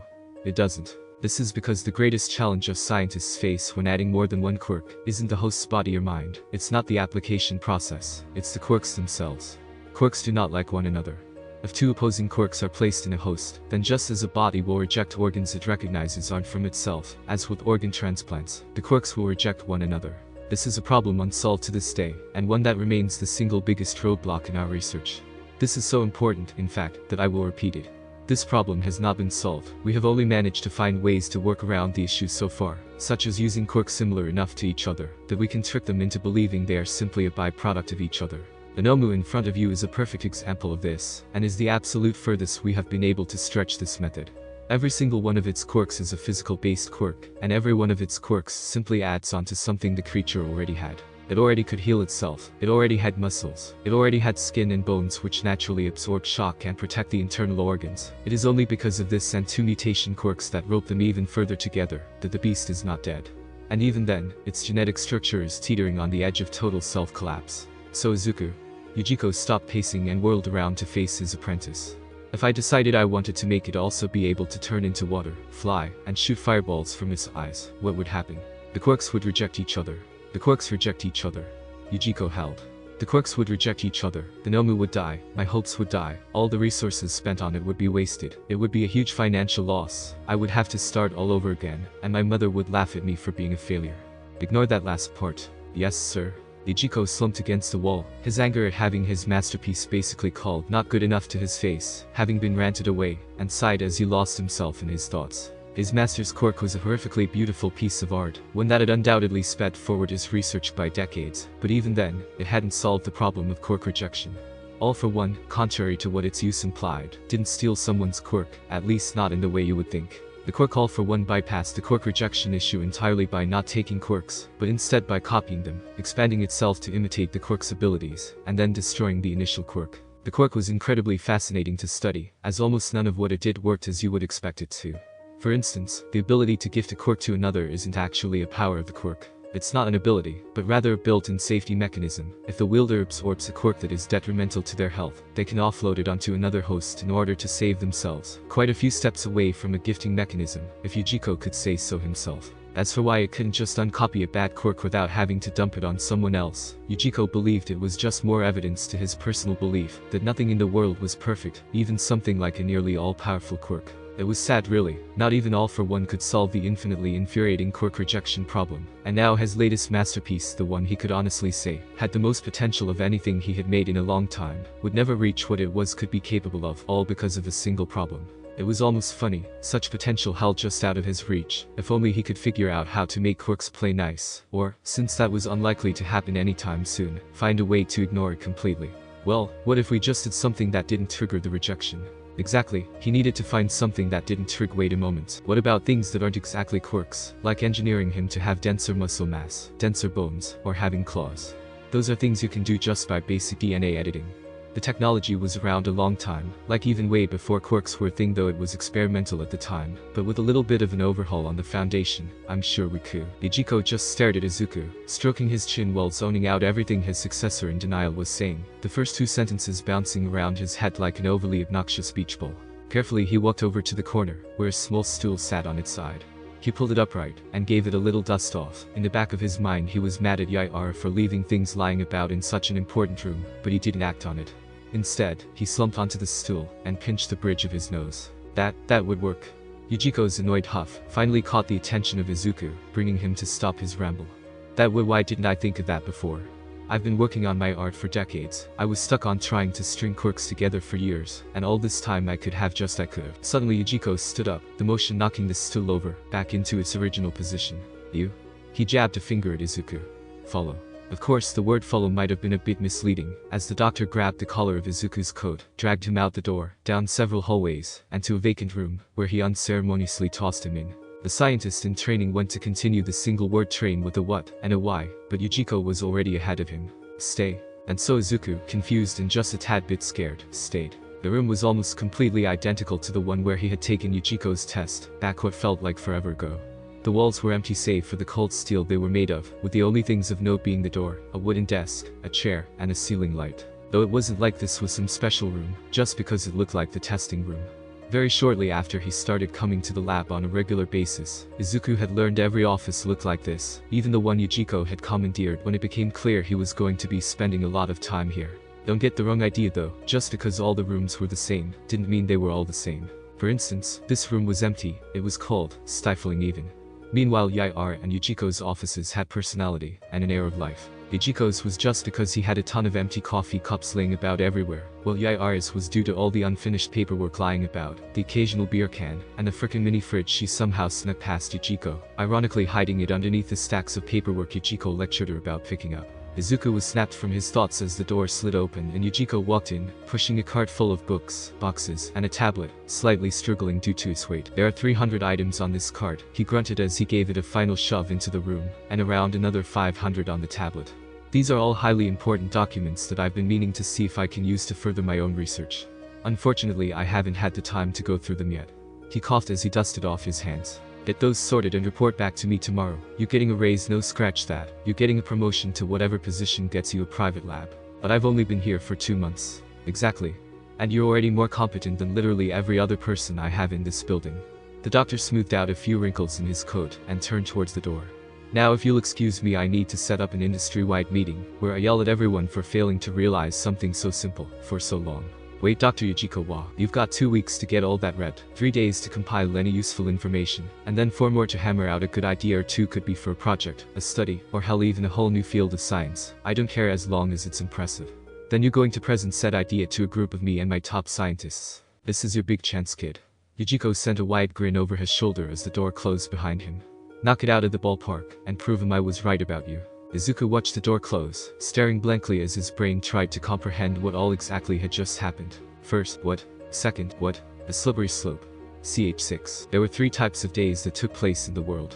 There were good days, there were bad days, and then there was a third, special type of day. The type of day Yair had the wonderful fortune to be having at the moment. The Med Day. Not good, not bad, just a solid meh. She had arrived at work at 10 AM yesterday, and had been working non-stop since then, on wrapping up the project her team had been working on for the better part of the season, as well as trying to straighten out an entirely different project that had fallen on her head when another lap fell through on it. It was hours of non-stop tedious work that seemed to grind out forever, and made her want to rip out her hair. But it was done, and she'd never have to deal with it again. Now she could just go home and fall asleep. Bed, couch, it didn't really matter. The sweet serenade of blissful sleep called to her like a siren's lullaby, and any cushioned piece of furniture was fair game. Unfortunately, the world didn't seem to agree with her plans. So wait, Yair pinched the bridge of her nose as she processed the deluge of information that had just been dumped on her weary mind. You want me to do what exactly? Please help me make something good enough to impress Dr. Yujiko. Izuku practically begged the lab head, his face stricken with panic, though it could be argued that the amount was overblown, considering the good doctor hadn't mentioned any penalties or punishments for failing his little quest. Miss Yair, please, I need help. No, Green, see, I get that. You need help, very easily understood, but, like, Yair paused, and waved her gloved hand about a bit, as if to summon the words she was trying to find from the hazy fumes her mind was running on. Why? Seeing that Izuku was about to go on another tangent, she held up her hand and clarified, I mean come on Green, keeping you from blowing yourself up is a given, but actively helping you build stuff from the ground up. And on a privately assigned project at that. Yujiko would kill you for pushing your work onto other people. She blinked. Or laugh and give you a raise, one of the two. Besides, you're smart and all, shouldn't you give it a go by yourself? Hell, knowing you, you'd probably pull something out of nowhere and outdo yourself. Yair said this with a straight face, without betraying what she was really thinking. On one hand, helping Izuku would get her major brownie points with her future boss. On the other hand, she had just pulled an all-nighter, so A, she was more than probably too tired to give any decent ideas without a dozen or so holes in them, and B, her natural aversion to work was being magnified by her lack of sleep. On the other hand, she actually liked the kid, and having him at least try on his own at first before stepping in, would probably be better for him in the long run. And on the other, most important by far, hand, Yujiko was unpredictable at the best of times, and getting involved when he was playing Puppet Master of all things just screamed bad idea. So, why? Well, Izuku shifted in place and scratched the back of his neck, as if approaching a topic he really didn't want to touch. Mumble, huh? The mumbling up. Green, it's hard to have a conversation if you can't understand the person you're talking to. Izuku started to mumble again, only to be cut off by a glare from Yair. Steeling himself and taking a deep breath, he began again. The UA entrance exam is coming up, and I don't have time to prepare for both. The lab hat didn't respond, staring blankly at Izuku with an equally blank face. Luckily, she had prepared for this type of situation beforehand. With a sigh, she ducked beneath her desk, and started to dig through the large cabinet beneath it. The rustling sound of paper being pushed aside filled the air before swiftly being replaced with a swift click of a lock, a black door swinging open, a brief pause, and then the clinks of glass containers and aluminum cans jostling about. And alas, just a few seconds later, Yair emerged with her prize, a tall glass bottle with a light yellow drink inside, which she swiftly uncorked and took a long sip of. Homemade brew of lemonade, jacked up with a shit ton of caffeine, sugar, and just a dash of alcohol. She answered Izuku's unspoken question as she set the bottle down unceremoniously on top of a stack of papers. Caffeine to fuel her brain, sugar for the energy to act upon whatever she thought up, and alcohol, because it's the liquid courage that the world runs on. Unfortunately, none of those things helped with frustration. Damn it, Green, I thought you were past the whole hero thing. It's been my dream my whole life, I can't give up on it now. Izuku's comeback was quick and absolutely burning full of emotion, so it only fit that Yai's response would have just as much. Of course there's an argument or two that deflating, dropping your head into your hands, and giving a huge sigh that screamed, "I give up," in everything but words, could hardly be considered burning with emotion, but I digress. "Look, Green," Yai mumbled through her hands, "if you're really that hellbent on this, why don't you try taking some of Yujiko's advice to heart? He might be a bit off-kilter, but he's a genius in his field. I'm sure you've been around him long enough to have heard his favorite saying by now." Yai straightened her back and coughed a few times before continuing in what was probably the worst impression of said doctor anyone could manage. "Work smarter, not harder. Work harder and you'll get more done in the short term, but tire out and fall behind in the long term. Work smarter more efficiently, and you'll get more done both in the short and the long term. Work smarter, not harder." Izuku echoed, "How am I supposed to apply that in this situation?" "Well, think about it. Your problem is that you have two different goals, but only enough time to prepare for one." Suo, the lab had gestured for him to finish your sentence. "Do something that will do both at the same time." "Bingo." Yai confirmed with a finger gun blast, despite the fact she had been going for a drop the hero thing, and focus on Yujiko's project, because that's more important, but she'd take what she could get. That way you can prepare for both, without having to split your focus between two projects. Izuku's eyebrows furrowed, before shooting up again as he realized the possibilities of what she was saying, ideas flying though his mind like rain in a storm. Seeing that Yujiko's favorite employee was about to descend into one of his mumble tangents again, Yai coughed into her fist to catch his attention. "You know, you were complaining about not having enough time to prepare for everything not 2 minutes ago. Shouldn't you be getting started like, now?" Yai watched with a twinge of guilt as Izuku bolted out of her office, frantically thanking her as he went. What she had told him was solid advice, no doubt about it. There was just one tiny little detail that she had taken the liberty to not mention about the reasoning he had drawn from it. This lab, and in turn every resource Izuku could get his hands on, was geared entirely towards biological and genetic research. There was no mecha suit he could build, no miracle toolkit he could patch together, nothing he could make with the materials at his disposal would help him pass any form of hero exam, especially if he's also trying to impress Yujiko at the same time.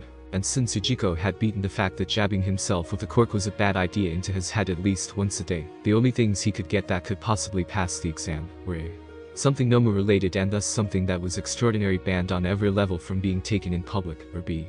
Either some sort of fast-acting neurotoxin or a controlled virus of some kind. Neither of the latter being any form of hero-esque stature that would work well in a hero test. What would happen is that time would tick down, Green would panic, and drop the hero notion to just focus on Yujiko's thing because it would arrive first.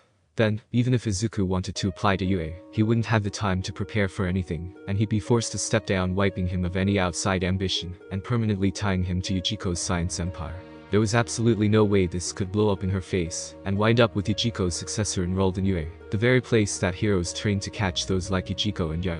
She'd have to lock down the virology branch labs for the next few weeks just to be safe. Yai could only sigh and take another swig from her drink, coming to the conclusion that if things kept going the way they were, she might wind up mysteriously falling ill and staying home for a time frame that ever so coincidentally lined up exactly with both the UA exam and Izuku's presentation. A slippery slope.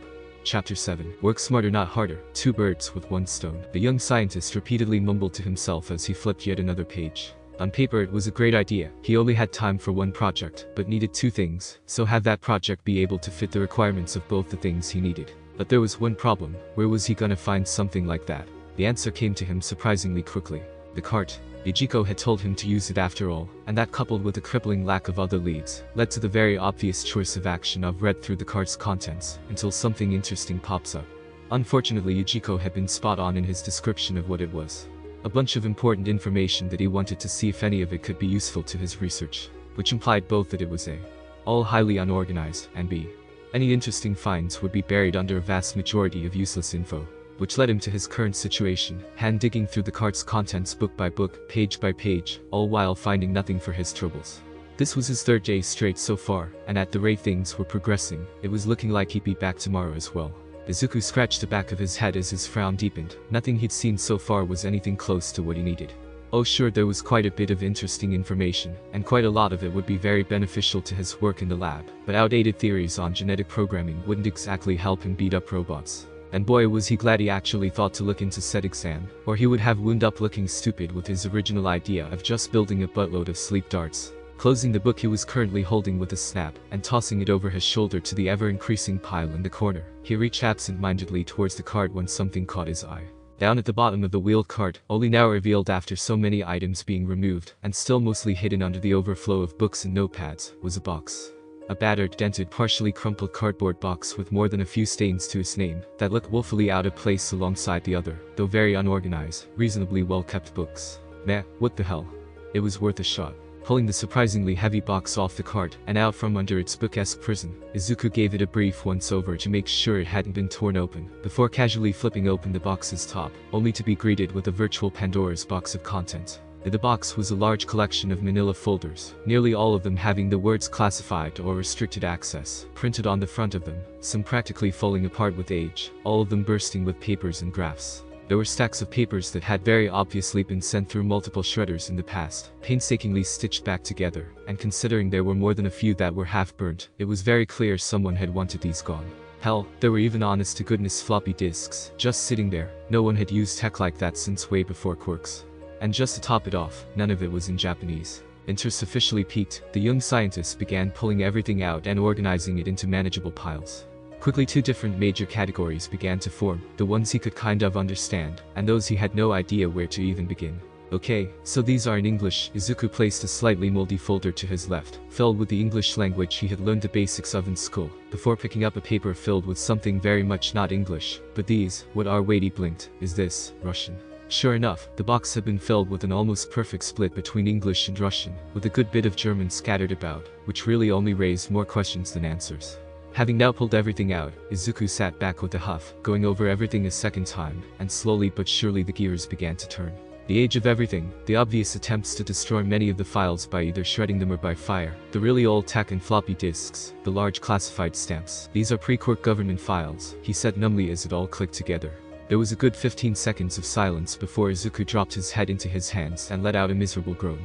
Okay, first off, how the hell did Yujiko manage to get any of this? Actually no, scratch that, he didn't want to know. There was no way in hell it was anyway even remotely legal.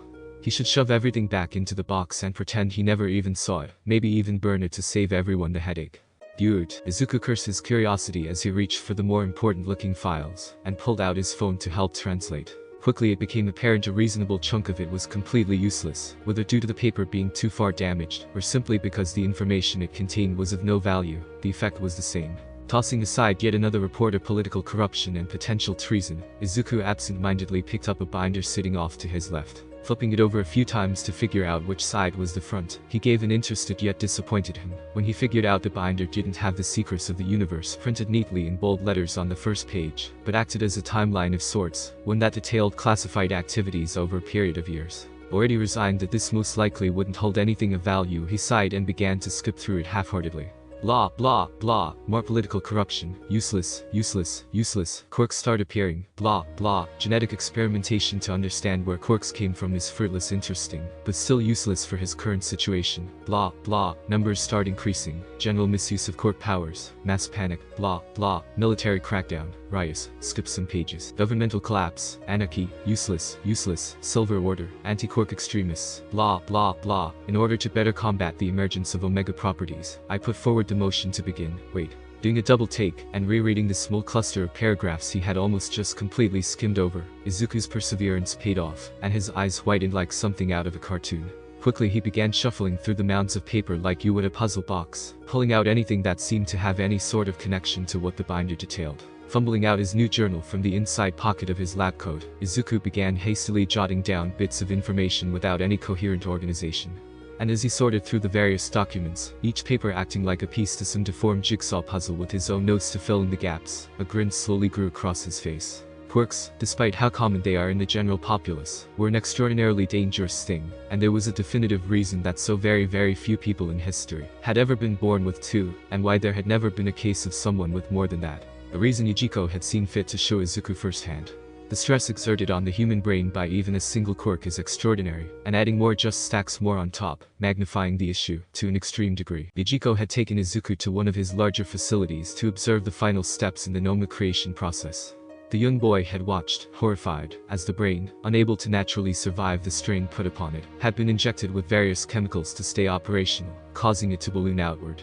At the same time, the tissue around the top of the head began to decay, dying at an alarming rate, and flaking off like nightmarish snowflakes. This allowed the engorged organ to burst through the weakened skull, leaving the now finished Nomu with its signature exposed brain.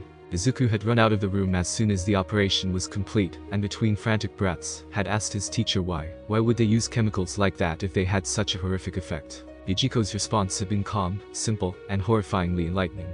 They didn't. For all the large needles and menacing tubes, the injections to the brain had only been to keep the organ from dying under the strain.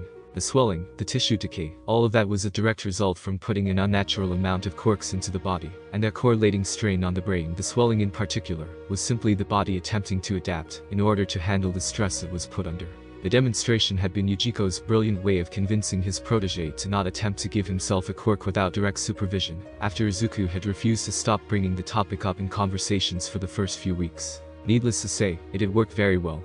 However, Izuku's grin sharpened to have an odd gleam as the young scientist's mind flashed back to Yujiko's personal Nomu, and the suggestion he had given the old doctor during their meeting.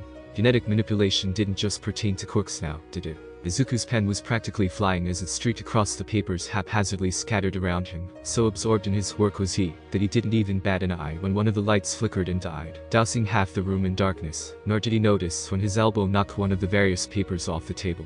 Silently fluttering to the ground in the shadow-covered room like some wanted fallen angel, it landed with a slight spin to reveal a mess of Izuku's hastily written gibberish, titled with bold, neatly printed words that stood out amongst the frantic scribble that covered its face. Project Neptune, the super soldier experiment, Reign of Sins, undercrashed as the night sky lit itself for but a fleeting moment, only to be enveloped once again by the weave of black hanging overhead. Thick blankets of rain fell from the heavens and crashed upon the earthly city, drowning out all noise save for the wind that it rode upon. The crack split the air once again, as lightning rent the sky in two, and upon the highest of skyscrapers, teetering on the edge, the pale light illuminated the distinctive outline of a man. The darkness that cashed back down upon the world once the lightning vanished, made most of the man's features indistinguishable, save for the large lab coat he wore, fluttering in the wind and completely drenched by the rain.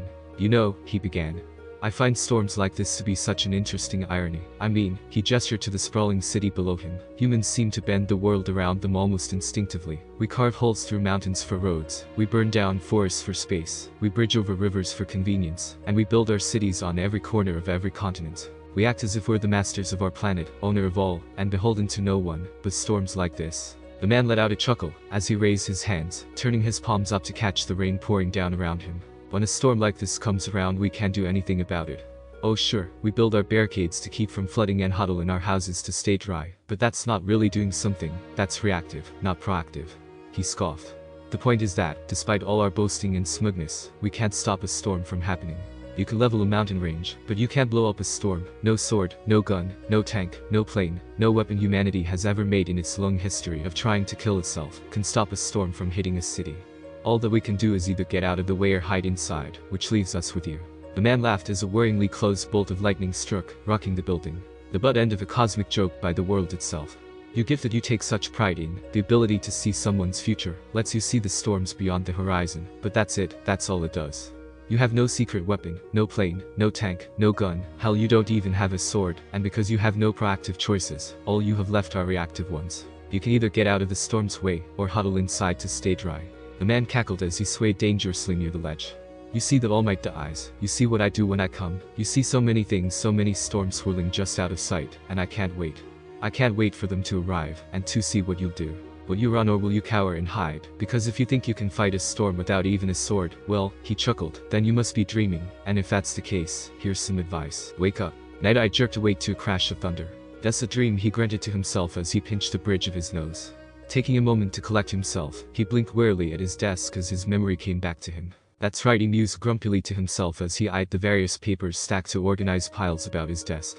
The Yakuza he had been monitoring had become more and more active recently, meaning more work and all-nighters on his end, but the Yakuza, for as annoying as they could be, wouldn't have been able to overwork him this bad even if they tried.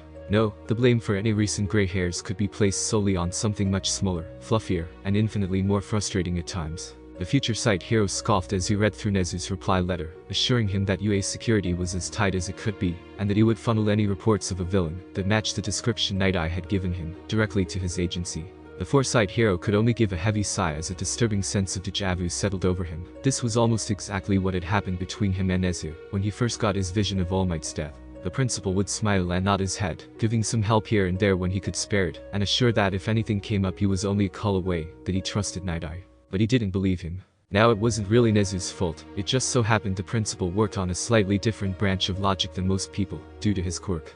Highspec let the little mouse bear see the world through a filter of pure logic. Every action had both a consequence as well as a reason for happening, and the world at large was like a vast array of interconnected strings of dominoes. Each domino that fell was itself an action, the consequence of the domino before it, and the reason for the one after it. Given a big enough picture, Nezu could follow the dominoes along, and perfectly predict the way things would turn out in any given situation, not because he used some voodoo black magic, but because to him it made logical sense. Thing X happened because thing Y happened all the way back here, and if he prevents thing Z from happening, then situation L will never occur. But this black and white view of happens or doesn't happen, comes with an annoying byproduct. If presented with something that didn't make logical sense, didn't fit into his string of dominoes, the principal tended to not take it very seriously. Which is why Nighteye, his quirk, tended to not care about logic, found him so infuriating to work with at times. He had gone to Nezu the day after his vision of the man in the lab coat, but as he paced about the principal's office, explaining in detail what he saw, what could happen, what would happen, Nezu had just sat there nodding along with a smile on his face, and a knowing, sympathetic look in his eyes, the same look you would expect from a father listening to his son tell him he was going to be the first astronaut to land on the sun. So Nezu would make some promises, buff up security, and maybe toss him a bone or two if something came up, but it wasn't commitment, no, it was appeasement, doing just enough so Nighteye couldn't complain and nothing more. Nezu was just now starting to take his warning about All Might seriously due to his dwindling time limit, 2 years after he had first given it. 2 years of time they could have been preparing, gone. And it was happening again, but just like last time, there was very little he could do about it. Sure, he could work on it by himself, but he lacked the resources, contacts, and diplomatic weight that Nezu had through Yue. Compared to that, what could a former sidekick of the fading top hero bring to the table? Which left him here, sifting through files of petty Yakuza activity while everything creeped closer, and there was damn near nothing he could do about it. But that didn't mean he wouldn't try, he was too stubborn not to. Since Izuku was pacing, it was a bad habit of his whenever he got particularly lost in thought, add on his occasional muttering, and you have a picture-perfect start for a Mad Doctor character. Well, at least that's what his colleagues would joke about way back at the start of his career. He had told them off for stereotyping, but looking back and considering where he was now, well, Izuku's train of thought was interrupted when the very person he had been waiting for the past half hour to arrive finally decided to bother turning the corner. "Izuku," he shouted, causing the boy to jump. "You're late." "Late? Well, no, I'm not. I made sure to get here exactly when you told me to be here by." "Bah." Izuku made a dismissive motion with his hand, waving away the point Izuku had made. "Early is on time is late, and late is unacceptable. Now I know you're scared," he said as he grabbed Izuku by the shoulders. "But listen to me. You are ready for this, you can do this, believe in yourself, not because you have some special talent, but because you've worked for it. Why, you've worked almost as much as me, and that is a feat impressive beyond words, so hear me now. There's absolutely no way you'll mess this up." He gave a wide smile. "You're gonna do great, kid." Izuku couldn't help but stand a little straighter. "There? Well, you'll most likely do great." Izuku let go of Izuku and moved his hands as if to weigh his options. "I mean, due to the theory of probability, there's technically no such thing as an absolute. So yes, you can't do it, but there's also always a small chance that you'll totally mess everything up. So you should always remember to have a backup plan, because no matter what you do, that chance, no matter how small, will always be there, and you'll never be able to get rid of it." Izuku nodded sagely to himself, proud of catching that teaching opportunity to impart some of his favorite wisdom upon his protege, completely missing how said protege had lost just about any bit of standing straighter he had acquired. "But really, you shouldn't worry, I've done speeches and presentation stuff in front of these guys before, and they're a fantastic audience." "Really?" "Yup," he said, popping the pea. "It goes about the same way every time I stand up and talk. They sit there nodding along, then, when I finish, they all clap and give various praises. It's as easy as apple pie is American." "Is it really that simple?" A small smile worked onto Izuku's face as his head peeked up. "Of course it is. Dr. Yujiko wouldn't give me something I couldn't do. I've just been overthinking everything. I can do this." Although, Yujiko brought up a hand to stroke his mustache. "I am the one who writes their paychecks, and I did fire the last guy who kept trying to go against the outline I presented." He hummed in thought. "So now that I think about it, it makes a lot more sense that they'd act so docile, but you don't have any of that, do you? You're not their boss, you don't pay them, and even if they did say something, what could you do? In fact, now that I'm thinking about it, actually, they probably hate your guts." Izuku hummed as he got lost in his thoughts. "I mean, think about it. These are guys who have spent literally their whole lives trying to climb up the ladder, and then I go and pull you in from out of nowhere, completely undermining all their work. Like, they've gotta despise you." By the time he finished, Izuku was as still as a stone statue, and about as pale as one too. Ichiko, on the other hand, gave a ha and continued to stare out into space for a few seconds before blinking a few times and bringing his train of thought back into the real world. What was I talking about again? Oh yes, Izuku. Yes. My most important advice that I can give. He grasped his successor by his shoulders and stared directly into his eyes. Don't fail. And with that he spun around, stuffed his hands in his pockets, marched down the hallway and around the corner. Izuku blinked. He blinked again. Was it it? Don't fail, he repeated Yujiko's last bit of advice to himself. Great advice. He told himself, less to remember, and more to convince himself that it's somehow classified as actual advice. Oh, who was he kidding? He was gonna die. Oh? And also. Yujiko poked his head out from around the corner, pausing to ignore Izuku's yelp of surprise. Stop stuttering, you're just gonna wind up pissing people off and making a fool of yourself. If you're going to be a true man of science, you need to present your art to the world with a clear, confident voice. So no more stuttering. Izuku sighed and slumped into the wall as Ichiko ducked out of sight. Oh? And remember. Only to immediately jump back to attention as the Mad Doctor appeared yet again. The best way to impress someone is to make your statement big, loud, and most importantly, memorable. And with that Ichiko nodded and walked away for the final time, a satisfied smile on his face. Truly, he had just done a good thing, a net positive for the world at large. His steps slowed as a thought crossed his mind. Was this how heroes felt when they did good things? He closed his eyes, as a smile graced his face. But this wasn't one of his normal smiles. No, it wasn't maniacal. It wasn't from laughing, or from joy, or even forced. No, it was a smile of contentedness. If this was what doing good things felt like, then he could say that maybe, just maybe, he understood the good guys just a little bit better. And so he stood there, just letting the warm feeling of content wash over him. Was Yayar, who had been standing in a nearby doorway, croaked. Was it the first time you've done a motivational speech? She asked with a blank smile and just the tiniest twitch in her left eye. Why yes it was. Yujiko grinned with pride. I had to improvise a few parts there, but I personally think it turned out really well towards the end there, don't you? Marching off before she could respond, the doctor completely missed the worried look on her face as she hurried after him. He had full faith that Izuku could do this, and nothing could convince him otherwise. By innocence, Izuku couldn't do this. He knew it when he woke up that morning. He knew it when we entered the largest lab Yujiko had in his underground science empire. He knew it when he walked up the incredibly long set of stairs, avoiding the elevator just to delay it a bit longer. And he knew it for sure standing in front of a group of people glaring at him with enough heat to melt steel. Don't fail, Yujiko had said, but unfortunately, that didn't really help in the current situation. The room was large, but not overly so, about the size of a small movie theater. Izuku himself stood on a neatly polished wooden stage, with several spotlights shining directly down upon him. In front of the Quirkless boy were exactly 25 rows of seats, each helpfully labeled with a number emblazoned on the wall next to it. Each row was slightly elevated to the one that came before it, with a set of crimson rugged stairs cutting through the middle. These seats, however, despite being capable of holding a little over 200 people, sat completely empty. Instead, Izuku's audience sat at the very back. At the end of the room, elevated above the rest of the room by a 10-foot wall, sat a long curved desk, made of a rich dark wood, and highlighted with what appeared to be strips of gold. The entire thing probably cost more than the apartment building Izuku lived in. But if the desk was intimidating, the people sitting at it were another matter entirely. In the very middle Yujiko sat, fingers linked in front of his face, with his goggles tilted at just the right angle, so they reflected the light with an eerie white glow, masking any emotions he might have portrayed otherwise. On either side of him sat 5 people, totaling 10 in all. Some wore neatly fitted lab coats personalized to give them an air of authority. Others opted out of lab coats entirely, wearing luxurious suits and dresses. Some wore armbands, while others had insignia sewn directly into their fabric. But even without that, it was quite obvious who they all were.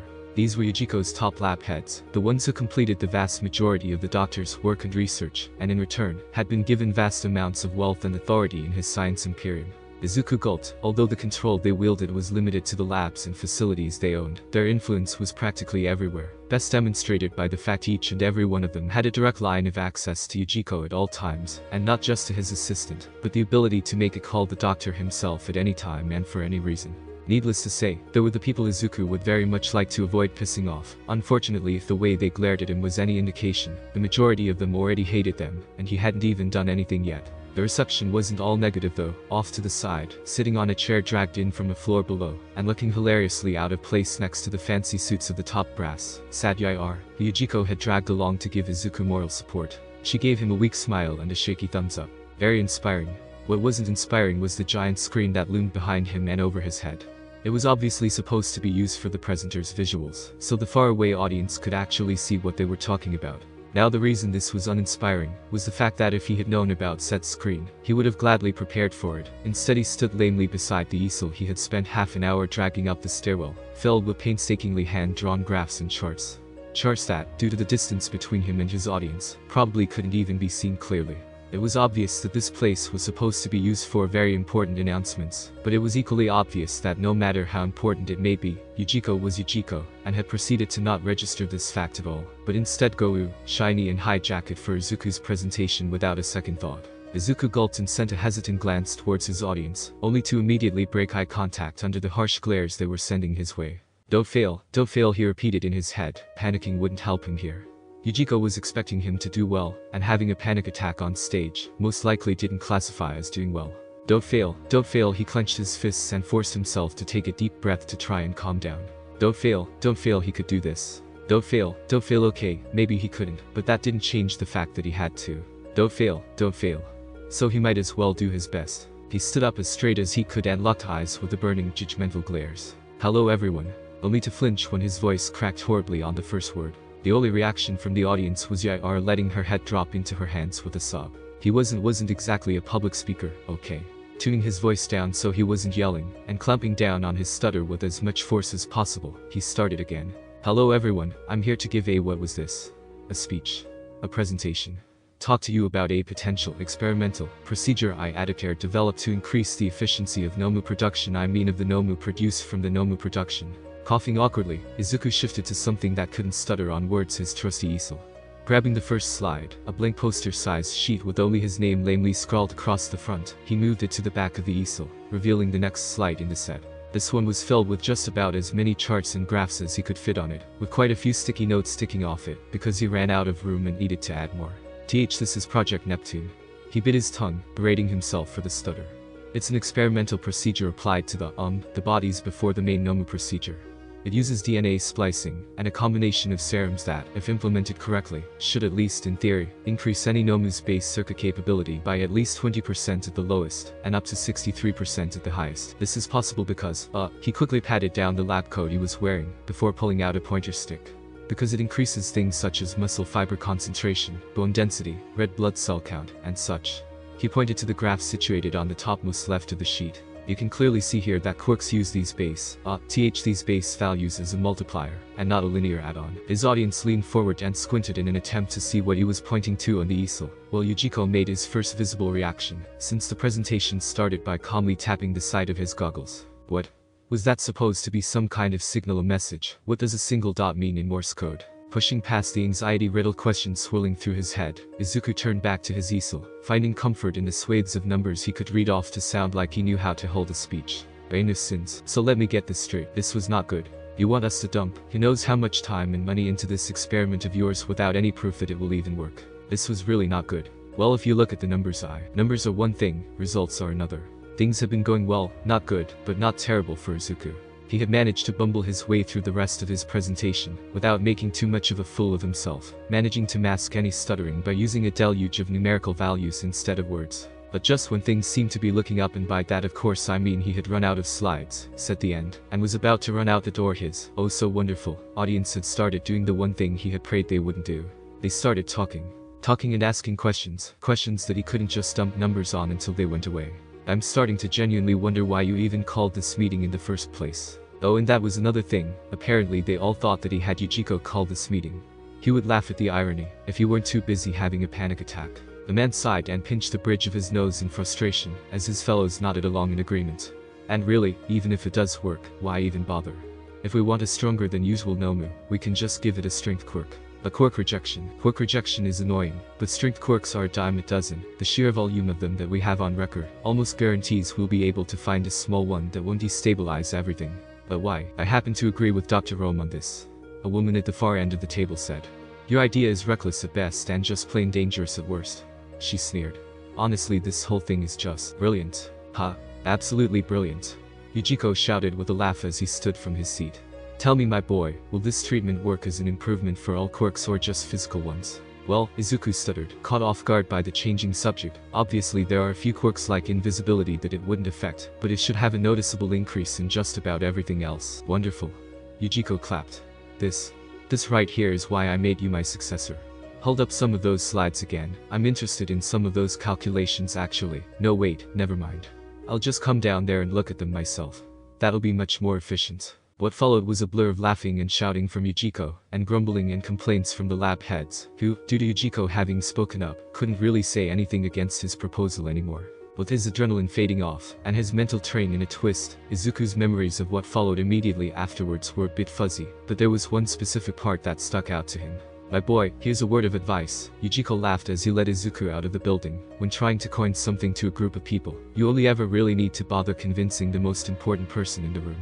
And here's a secret to go with that advice. The mad doctor chuckled as he patted Izuku on the shoulder. You already had me on your side before you even got on that stage. Innocence. Nighteye hummed drowsily as she walked down the stairs to her lab's lower levels, her cup of coffee occasionally swaying a bit too far to either side for any onlooker's comfort. It had been roughly a month since Izuku's big presentation, and subsequent reveal from Yujiko that it apparently had been his way of trying to, what was it again, break Green's confidence problem.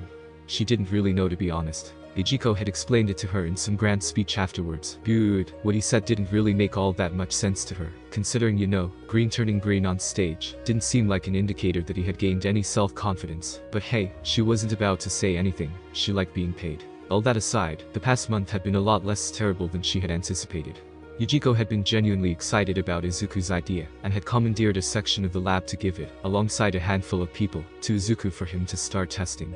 And he did this without telling Nighteye beforehand, much to the young lab head's annoyance. But it was fine. She was a big girl, she could deal with being annoyed. After all, she was an adult, and could deal with these things in a healthy, responsible way.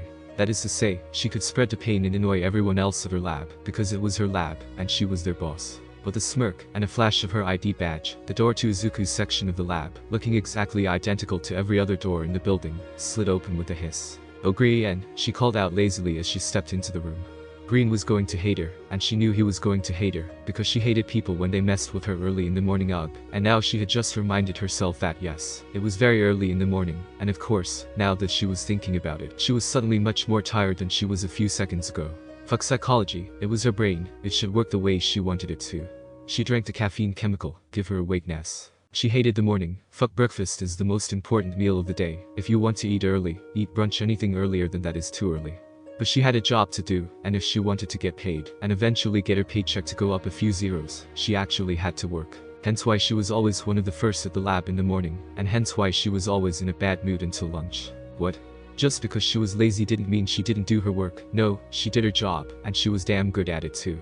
The only reason Yujiko grumbled about her slacking around but never actually threatened to fire her was because of one thing, one very fucking specific thing. Paperwork. She did her job, produced as many results as possible, reported to Yujiko, and did all the important parts that running one of the boss's labs required you to do. But paperwork. Bullshit. Literally all of that garbage was useless bullshit, with a capital B, a bureaucratic tangled mess of fucking bullshit that all the top lab heads had the smaller labs fill out, because God knows Yujiko would never bother managing the day-to-day events of every fucking lab he had scattered around Japan. So of course he would just pawn off all the work to someone else. All he cared about was that his deadlines were hit, and Lord knows how he got when people missed deadlines. Cough, literally traveling in person to some tiny lab in the rat's ass of nowhere because hero activity put them behind schedule.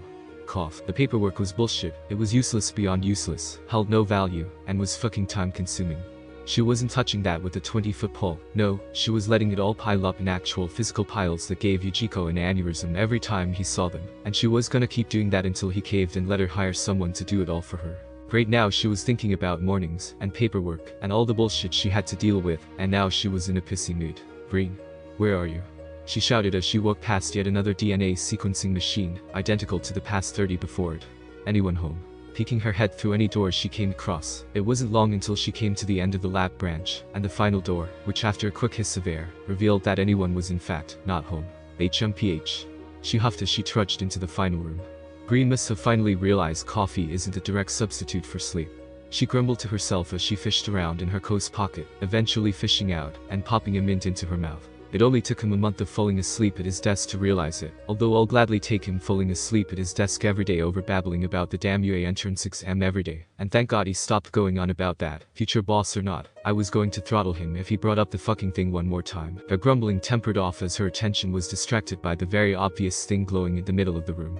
After a few seconds of staring, and with a bit of a laugh, she realized that the large metal cylinder sitting menacingly in the middle of the room with the spotlight directly over it was a containment unit. Geez Green, I know you're proud of that prototype serum you developed, and yeah, you're still getting used to the whole scientist bit, but you don't have to make it look like something out of a crappy 80s Mad Doctor movie. Walking to the obnoxiously obvious thing, she gave it a once-over before she ever so carefully jabbed her thumb into the big button on the side. With all the flair and over-the-top dramatics you would expect from something straight out of a crappy Hollywood movie, the cylinder shook, shifted, and slid open with a gout of white fog to reveal, it's empty. Nighteye scratched her head as she stared at the very empty spot where a vial of some kind was clearly supposed to be sitting. It wasn't like it was supposed to be empty. Izuku had been ecstatic when they finally managed to get a working prototype a few days ago, and had babbled to her about it over their lunch break.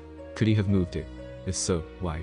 It wasn't like there was anything useful he could do with I. Well, think about it. Your problem is that you have two different goals, but only enough time to prepare for one. So, do something that will do both at the same time. Bingo. Her breath caught as her conversation with Izuku all that time ago came back with full force. He made the thing to work with Nomu immediately before the transformation process. And Nomu before the process. Normal human bodies, without any artificially injected quirks, in other words. They're just like him. Nighteye stumbled back, gripping the edge of a nearby table for support, her brain flying at 100 miles a minute, trying to figure out what she should do, what she could do, and what the hell she was going to do. She knew, from Izuku's previous babbling, that the UA exam was this month on the 14th at 7 AM sharp, and it was currently she frantically pulled out her phone Monday the 14th, 6:48 AM. Fuck. Arc start. A test of strength, not of character. A test of strength, not of character. CH1. It was a beautiful day outside. Birds were singing. Flowers were blooming. On days like these, kids and adults alike should be enjoying life. But, even on the most beautiful of sunny days, the light, by its very nature, will always cast shadows. Things hiding just out of view, out of sight and out of mind. A little unassuming cluster of dark clouds, small enough to not be of any concern, but always sitting there. Waiting, watching, one stiff breeze away from turning a peaceful day into a stormy nightmare. And as fate would have it, one such breeze had made itself known, blowing across the sunny fields, and dragging the dark clouds along with it. Forever changing history not with a trip and a fateful encounter, but with a confident smirk and a lab coat. Rain of sins. People were staring. People were pointing. People were whispering. But more than that, they were staring at him, they were pointing at him, they were whispering at him.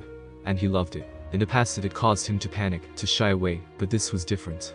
In the past they had laughed when they pointed. In the past they whispered to one another as they looked down on him. In the past he had been a nobody without a quirk. But now they pointed in shock. Now they looked on in awe, and they whispered not in mocking tones, but in hushed reverence. And why shouldn't they? In this world, the people with the strongest and toughest quirks were the ones on top. They were the celebrities, the role models, the kings on top of the world. So it only made logical sense that they would adore him now, before he had been a hopeless wannabe, a castaway, an outsider, someone without a quirk, so of course they had laughed at him. But now he had finally done it, he wasn't alone anymore, he finally had a quirk. Except you don't really have one, do you? A traitorous part of his mind whispered. It's all a lie, you're no more than you've ever been. Shut up, he muttered to himself as he brought a hand up to massage his temple. The procedure improved everything. I'm stronger, faster, tougher, I have better reflexes. What I have puts just about every quirk in my junior high class to shame. What I have is better than a quirk. So you admit, it's not a quirk? He couldn't answer. You're silly lone. Izuku Midoriya scowled as he forcefully pushed the thoughts to the back of his mind, forcing his way past a pair of obnoxiously large doors, and into the school of his dreams, UA itself. Only, as he marched past the golden arches, it was without a drop of the satisfaction he had been expecting all his life. Rain of sins. Ichako Uraka was nervous. Scratch that. Ichako Uraka was downright terrified. But that was okay. She was convinced she had every right to be a bit scared. After all, she was about to take the UA entrance exam. The exam that would determine if she would get into the school of her dreams. The exam that would determine if all her hard work over the course of the past 10 years of her life had been worth anything at all. The exam that would determine if she could be successful as a hero, if she could provide for her family. The exam that she had one shot at passing.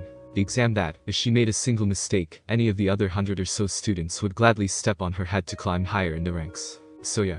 She was totally, in every way, right to be scared. But a small part of her couldn't help but be really excited. This was her chance to finally prove her worth. Prove to both the world and herself that she could be a hero. That small part of her only grew in size when she finally got to UA and realized, with a laugh, that it wasn't just her, everyone was a giant mess of nerves. Well, almost everyone. Ichako stepped back along with the people surrounding her, as the crowd parted like the Red Sea, rolling like the ocean as a man stepped forward. Not a man, a boy. She corrected herself when she managed to get a clear line of sight, and as soon as she saw him, she understood why he was affecting the crowd the way he was. In a mob of mutants, fire breathers, and people with arms as thick as fire hydrants, it was very hard to stand out. But sweeping through the gates like royalty, this guy did it without even trying. He was tall, especially for a first year, standing just at 6 feet, his emerald hair flowing in the wind as he strode forward with confident steps, a cocksure grin accented dark green eyes that practically glowed with an air of confidence. This combined with the coat that billowed behind him, didn't just give him the aura of a hero, but the air of a king. Except, Ichuko had to physically bite her lip to keep from laughing aloud. Those pants. Don't get it wrong, they were a nice pair of blue jeans, well maintained and obviously purchased from a decent clothing shop, but that didn't really matter if they were short. Stretched taut, and even then still a good 3 inches from where his socks ended, he looked ridiculous. How was no one else noticing this? What, did he grow half a foot overnight or something? What was this? Turning with a chuckle, she began her walk to the school entrance, putting both the crowd and the man behind her. She had a test to pass. By innocence, the wind blew across the paved field, blown in from the shifting air currents of the abandoned city ahead. To many onlookers, this city inspired a strange array of emotions. Cities are something specifically built to house human life and everything that derives from it, be it restaurants, shopping malls, bars, nightclubs, parks, anything and everything that humans build and bring with them. To see such a place completely void of the thing it was built to house, seemingly without explanation, well, ominous, scary, off-putting, disconcerting, unconcerning. The crowd gathered on the stretch of road before it had many unspoken opinions, but for one green-haired individual, a joke. That's honestly what this must be, a joke. Excuse me. When he had sat down to take the written portion of the test, he had honestly thought they had forgotten to give him the second half. The damn packet was tiny in comparison to half the stuff Izuku had him take. And that's not even talking about the questions. Dear God, those things, they were so simple he was embarrassed just answering them. Hey. Excuse me. Practically the entire test was basic, and he did mean basic, problem-solving skills, and what actual material they did have was laughable. Basic junior high arithmetic, a brief multiple choice section on the history of the hero profession, and an absolutely pathetic general science portion, one that had him dying inside, as he had to bubble in answers that were technically correct, but so overwhelmingly oversimplified and dumbed down, that it was like saying air is breath. Which, if you took off any glasses contacts, tilted your head, and squinted, could technically be argued is true, but sounds fucking stupid when you actually know the material. Excuse me, sir. I'm talking to you in the white lab coat. No wonder those heroes were no help at the slime villain scene. The education standards were so low, they might as well have been dumb as bricks.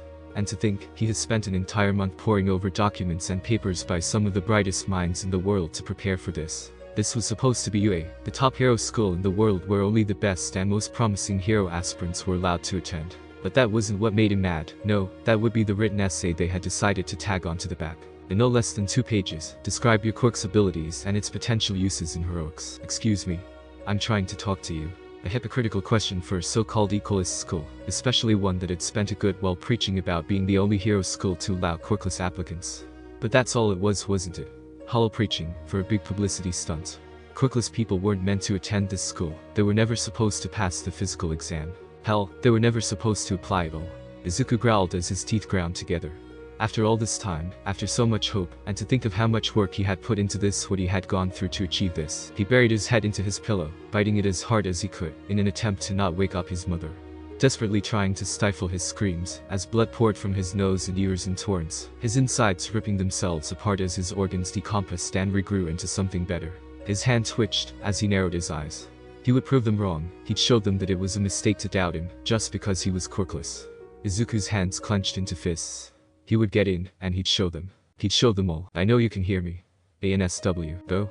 At President Mick's signal, Izuku blasted forward, leaving the annoying glasses-wearing kid behind him.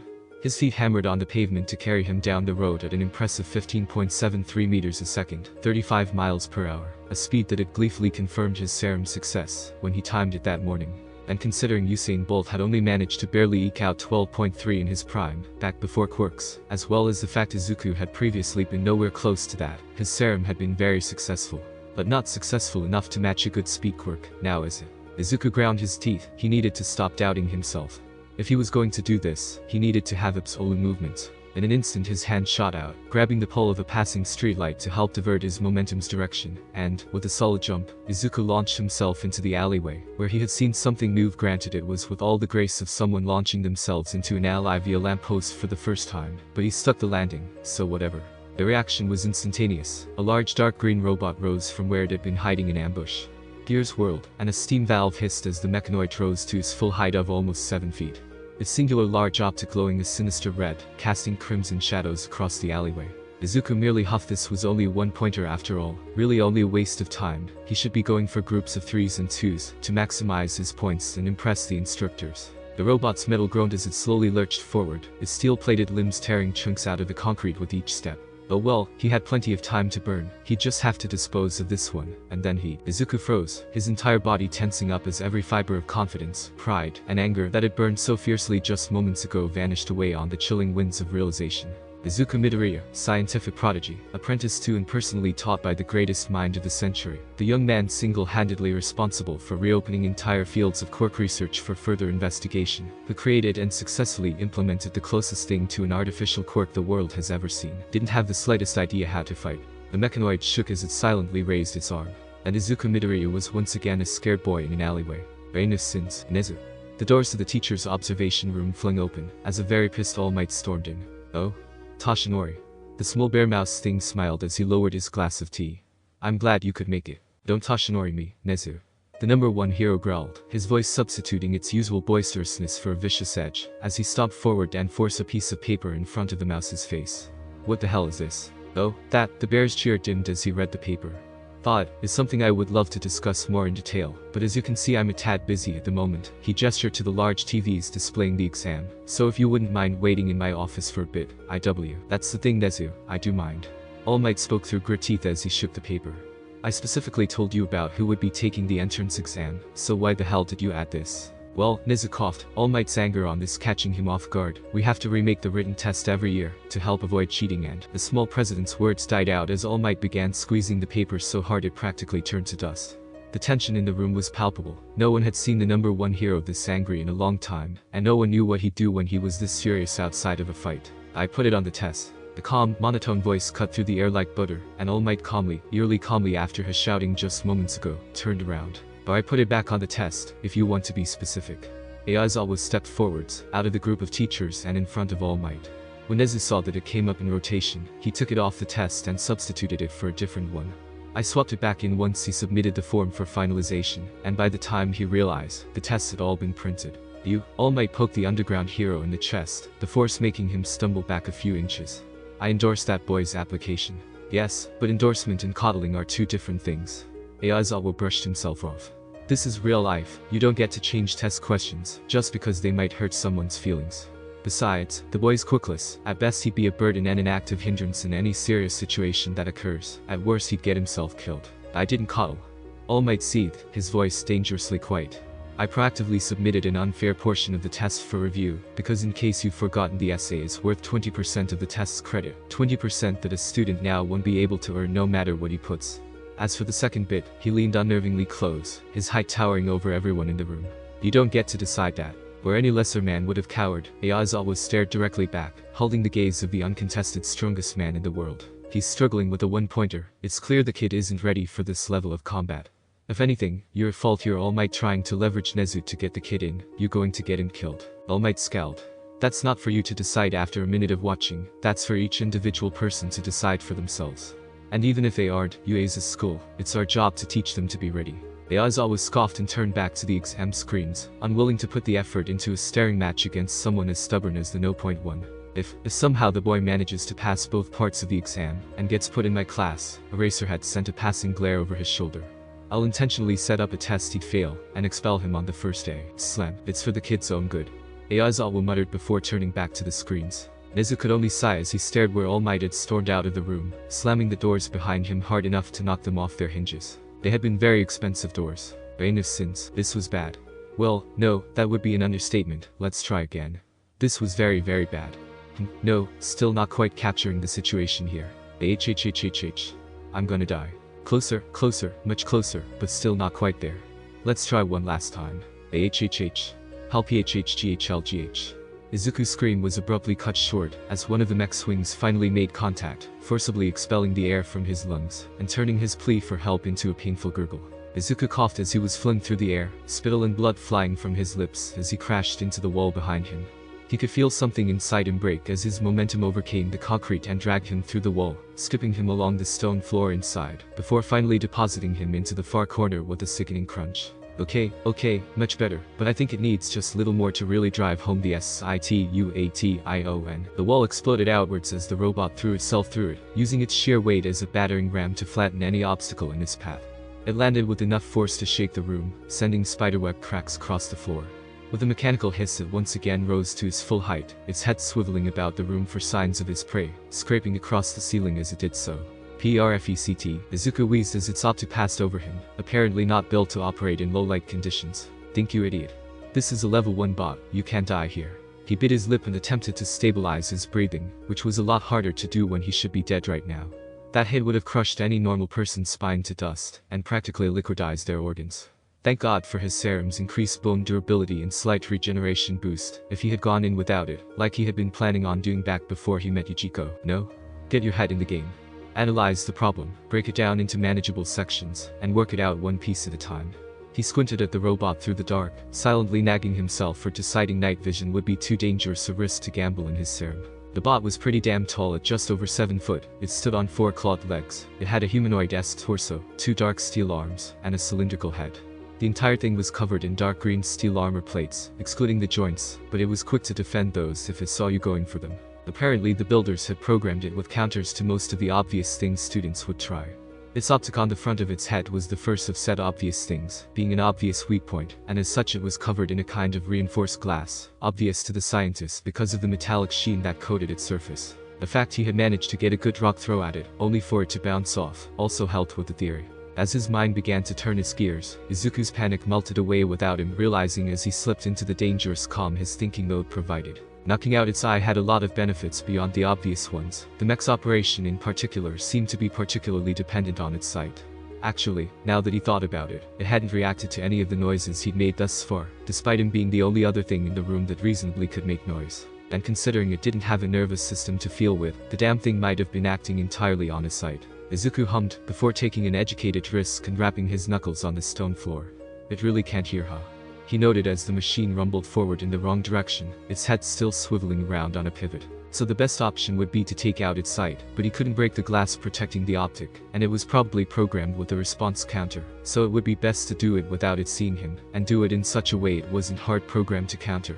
A puzzle indeed. Lucky for him, he was quite good at solving puzzles, and as the bot's head completed yet another swivel, Izuku came to his solution. The motherboard and processing unit for a machine this big would almost certainly be in the section where it could be equipped with the most efficient coolant system, i.e. the spacious torso. The eye on the other hand was located in the head, and while he couldn't break the casing protecting the optic, he could most certainly break the wires that connected it to the CPU, wires that ran right through its very unarmored neck. Glancing around the room to see what he had to work with, he noted with a smirk that, while his supplies were very limited, amounting basically to just wall rubble, they were more than enough. Grabbing a broken piece of the wall that had been flung in with him, Izuku slowly pushed himself up with a pained grunt. After tossing his newly acquired rock in the air a few times to get a feel for it, he reeled back and threw the chunk past the mechanoid, where it flew right behind its head before bouncing off a wall and landing at its feet. Believing the rock had been thrown from the direction it ricocheted from, the bot swiveled and revealed its back to an already sprinting Izuku. Leaning down and snatching one of the many iron support rods that had been tossed about the room when the wall exploded, he twirled it to get a better grip before launching it like a javelin at the mech's neck, where it struck through. Unfortunately, due to never having thrown a javelin before, Izuku's aim was a tad off, and it didn't sever the wires he wanted, but that was fine. You see, the biggest problem with robots is that they can't feel. Give them a visual or audio cue, and their cameras and microphones will allow them to respond accordingly, but when faced with a situation where they need to respond without proper input, like for instance stabbing them through the neck without triggering one of those, well, they don't even notice. Dumping into the machine's chassis, Izuku grabbed the bar with both hands and pulled. With a sickening groaning sound and a few metallic snaps, the entire beast's head drenched to the left before snapping off its bearings and falling to the side, where it hung dangling by a few spare wires. After its processor stopped receiving video input, the mech switched to a backup script for operating without its camera, which basically amounted to wildly swinging its arms in an attempt to catch its assailant. But because it couldn't feel Izuku on its back, its swings didn't even begin to come close, and they never would. Thrusting his hand down the newly opened weak point, Izuku grabbed as many things that felt important as he could, and began methodically ripping them out one at a time, before finally, with the quiet whimper of the engine giving out, the giant contraption stopped moving and toppled to the ground. Hopping down, and dusting off his hands, the young scientist admired his handiwork, and silently concluded that it would probably be best to find a better way of dealing with these things, especially if this was only a one-pointer. But before he could get any further, fate decided once again that it was time to change up the playing board. 5 minutes left, and the world shook. Since Ichako Araka, despite almost a decade and a half of schooling, and countless hours of studying and practicing for this exam, had only a single intelligent thought repeating in her mind. Shit. This wasn't supposed to be happening. Shit.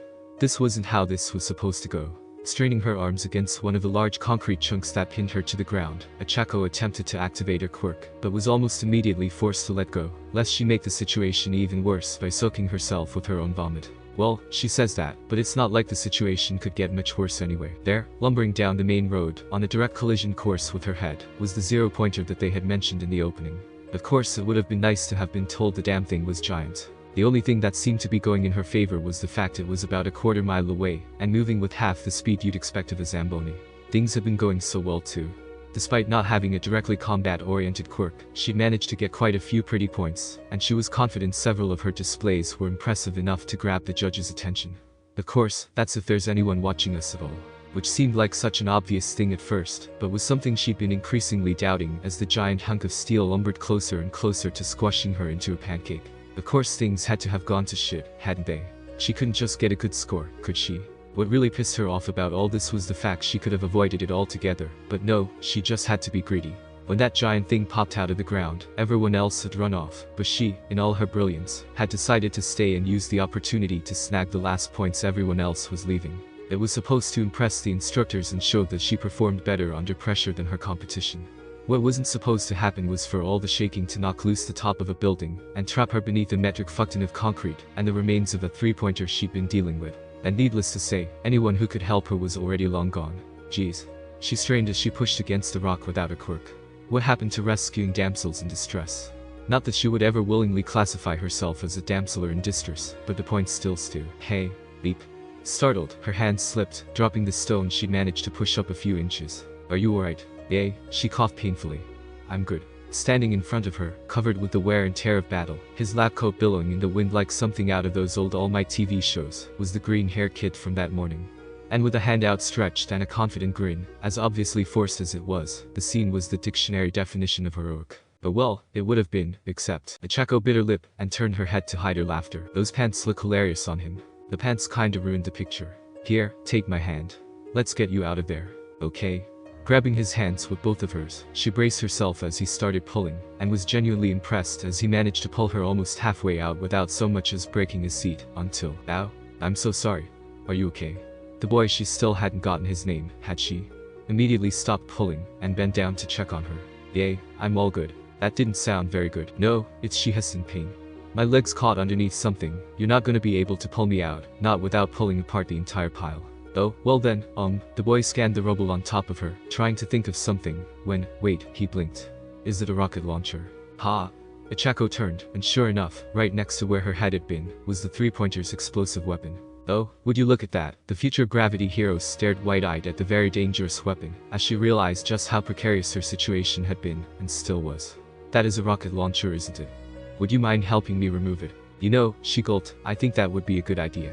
Using her new positioning to her advantage, she carefully, ever so carefully, with much more care than her green-haired friend did as he grabbed the rectangular device, and with one huff to an RRRG3 pulse, it popped loose off the rubble and slid off of the pile.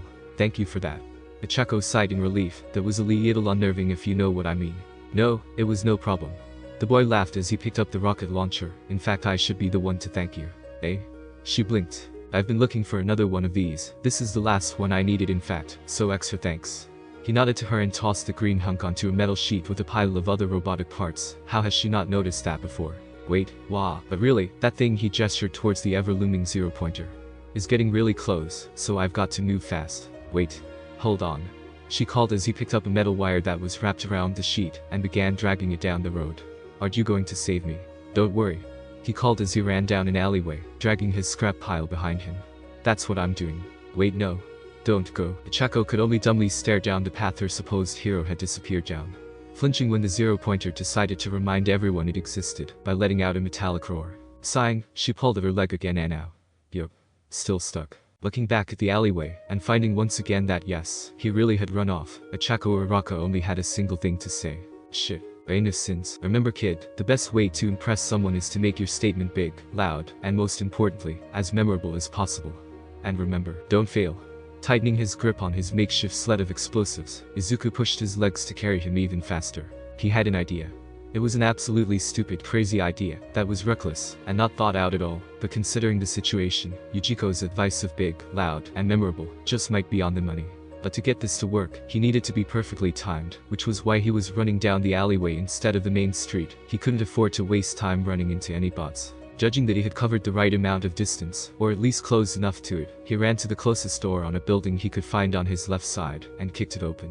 The door flew open, snapping its lock and revealing a wide, empty bottom floor with absolutely nothing of value in it. Perfect. He dragged his sled inside, and immediately set to work. This plan, flimsy as it was built entirely on a single observation that he could guarantee literally every other student who'd ever taken the test before had missed. What made him so sure?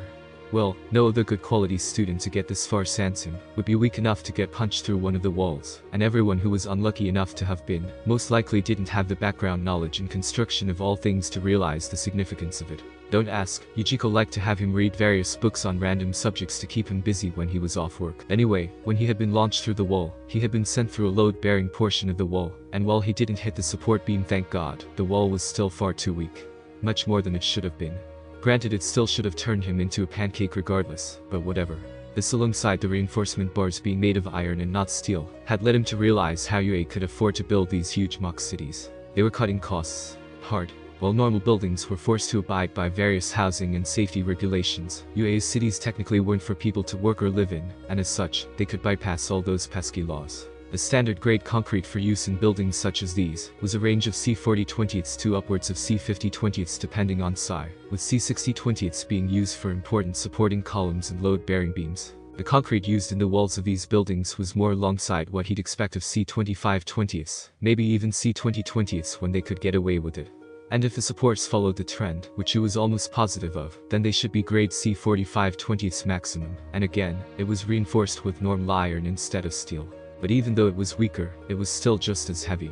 Weak enough to purposefully break, and heavy enough to maybe, just maybe, knock the lights out of the giant mech rampaging through the mock city. The idea to crush the zero-pointer beneath the giant building was an insane one. The possibility of impressing the instructors so they passed him was appealing. Doing it to save the girl he had run into, before she gets run over, made it important. But it was the school's own cheap building supplies that made it doable.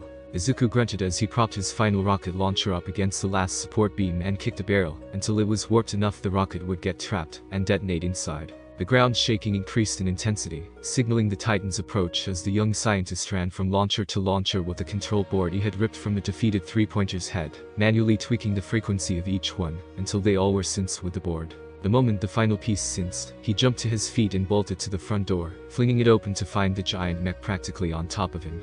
This was going to be close, far too close. Izuku sprinted down the street with an eye over his shoulder, trying to get as far away from the blast zone as possible, and as soon as the monstrosity of machinery was in position, he crossed the board's wires. And Izuku's world went white. Innocence. In the dark observation room, Nezu, Midnight, Cementus, and even the ever-stoic Aizawa watched with wide eyes, as half of a building's base was blown out from under it in a violent explosion, causing it to groan and topple over, crashing into the zero-pointer's right flank. The teachers, alongside everyone in the city, held breath and watched as, for 10 long seconds, the beast struggled against the weight of an entire skyscraper.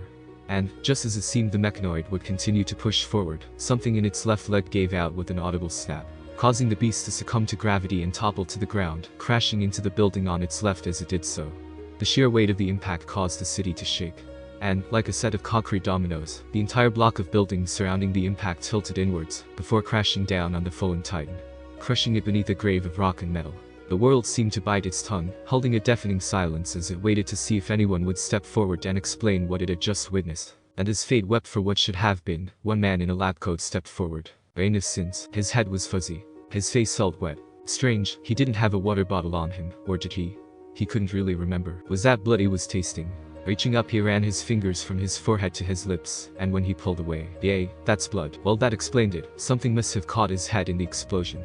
A rock, a rod, a pipe, or otherwise, he didn't know. All of them tended to become quite deadly when accelerated to high speeds, and then flung at people. Reaching up and wiping the blood off with his sleeve, Izuku began pushing himself up from, well, wherever it was he landed.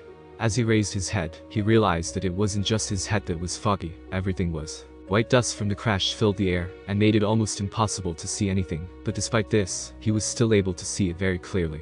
Izuku rubbed his eyes to make sure he wasn't hallucinating. I did it. The sight had him falling back down on his ass. I did it. He asked no one, seemingly begging for confirmation, and sure enough, there, not 20 feet away from him, laid the head of the zero-pointer, buried among the rubble that seemed to spread as far as Izuku could see. Its lights were dull and lifeless. I did it, I did it. Izuku's slack-jawed expression slowly morphed to one never seen on his face before, a wide grin that was just ever so slightly twisted. One eerily similar to Yujiko's when he was working on one of his artworks. Ha ha ha ha ha ha. He pushed himself up, swaying ever so slightly, though whether it was from his head injury or something else entirely. The scientist cackled as he was overcome with a sense of glee, a sense of worth that he had finally accomplished something, a sense of pride at finally proving he wasn't just some quirkless nobody to push around, a sense of vindication. But wait, someone could take this from him. They'd never believe that it was him who did it without proof. He had to make them know that he did this. But how? How should he announce it? His mind immediately went to All Might's blinding smile and thumbs up, but just as quickly went back to their fateful conversation on the rooftop. No, All Might, he was nothing but a liar. Who then was a good example. Who had believed in him even though he was quirkless, like actually believed in him. Who had inspired him with more than just lies and fake smiles. Who had actually helped him get here. And then a strange thought flew into his head. What would Dr. Yujiko do? Since Ichako blinked rapidly and rubbed her face, desperately trying to get the dust out of her eyes. Excuse me ma'am, are you alright? Don't worry, I've got you. Ichako eeped as she felt an arm grab her and lift her to her feet. Thankfully the blast had helped her more than hurt her, knocking the rubble off of her and throwing her down the street. Squinting, she quickly identified her savior as the glasses kid who had been loudly talking before the test, distracting and annoying literally everyone nearby. Wait, hadn't you left with everyone else? Glancing around, she quickly confirmed her suspicions. All the other students who had run off when the zero-pointer popped up had come back to see what was happening. Glad to know it only took the explosion and subsequent collapse of a fourth of the damn city to get their attention. Look. Someone shouted, pointing towards the center of the mayhem. Ichako gave her eyes one last drop and followed the confused shouts and the rapidly growing number of pointing hands. There, among the clearing dust, on the largest pile of rubble, and standing triumphantly on the shattered head of the zero-pointer, was the green-haired boy from earlier. Well, don't just stand around like scarecrows. He spread out his arms. Applaud. Since many hours later, deep beneath the empty roads of the moonlit city, beneath patrolling heroes, small-time crooks, and at least a few mailboxes, down in the bottom-most layers of an underground laboratory, home of the personal researcher of the most notorious villain of all time, all for one, in a place where inhumane experiments were conducted and researched every day, there was laughter. And then haha, then I said, mind you that SNRK this is still with the paperwork strewn across his desk. I cackle, I said, have you seen John recently? Wahohehohe. Yujiko erupted into laughter at his own story, banging his fist against the table. Izuku bit his lip and held the back of his fist over his mouth to keep himself from laughing. He had no idea why he was laughing. Yujiko's stories weren't really that funny, if you heard them from anyone but him, but the way he told them was hilarious. His laugh especially was contagious. Even if you went through the entire story with a stone face, his laughter at the end would be guaranteed to make you smile. But well, that was Izuku's opinion anyway. No one else at the lab seemed to like his stories, and they had asked Izuku what he found so funny about them, if there was some inside joke they weren't in on. Well, it wasn't like he could answer them even if he wanted to, he just enjoyed listening to Yujiko tell them. Hahaho, oh, but enough about this old man's past. Yujiko waved away some smoke that had wafted up from the chemicals they were tinkering with. You requested a day off, filled out all the required forms, had more than enough hours to qualify, and then you do this. He gestured in Izuku's general direction with a laugh. When everyone else is clocking out for the day, you pop back in, out of nowhere. Yujiko's grin turned smug as he reached to pick up a partially dissolved brain they had been fiddling with. Now it's not like I mind the company. He shook the brain, causing Izuku to cover his mouth again. Not out of nausea, no, he'd seen worse, but to hide his grin. Yujiko's shitty puns had been getting to him recently. And I especially don't mind when it's the company of my #1 assistant.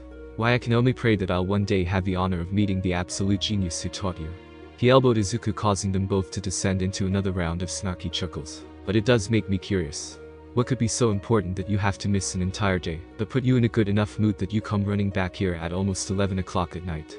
Could it be, dare I say, his smug grin returned, a girl? Missing lab time to go on a date, please. He'd be the last person to worry about that with, although, Izuku couldn't help but flash back to the exam, to that one girl he saved, who he'd been a hero for.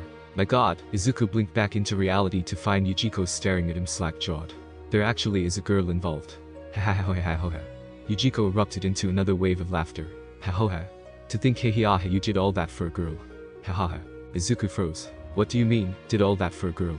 He asked as sweat began to creep down his neck. Did Yujiko somehow know about you? Haha. Why your serum boy? He banged his fist against the table. You use your serum on yourself. Wait, how do you know that? And you're not mad. Ha. Of course I know. What, do you think I'm blind, my boy? Yesterday you were a scrawny twig, and now look at you. Ha ha ha. He gave Izuku a good-natured shove thankfully after removing his gloves.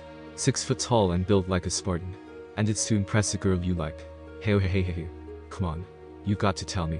Ichiko laughed as he pulled Izuku down, so he could throw him into a sideways bear hug. Is she blonde? Brunette? Green-haired like you? Let me guess, she's a childhood friend, right? Tell me, and you can be honest, is she hot? You're really not mad, Izuku said, slack-jawed. Well, of course not, my boy. In fact, I expected it. He laughed as he released his apprentice.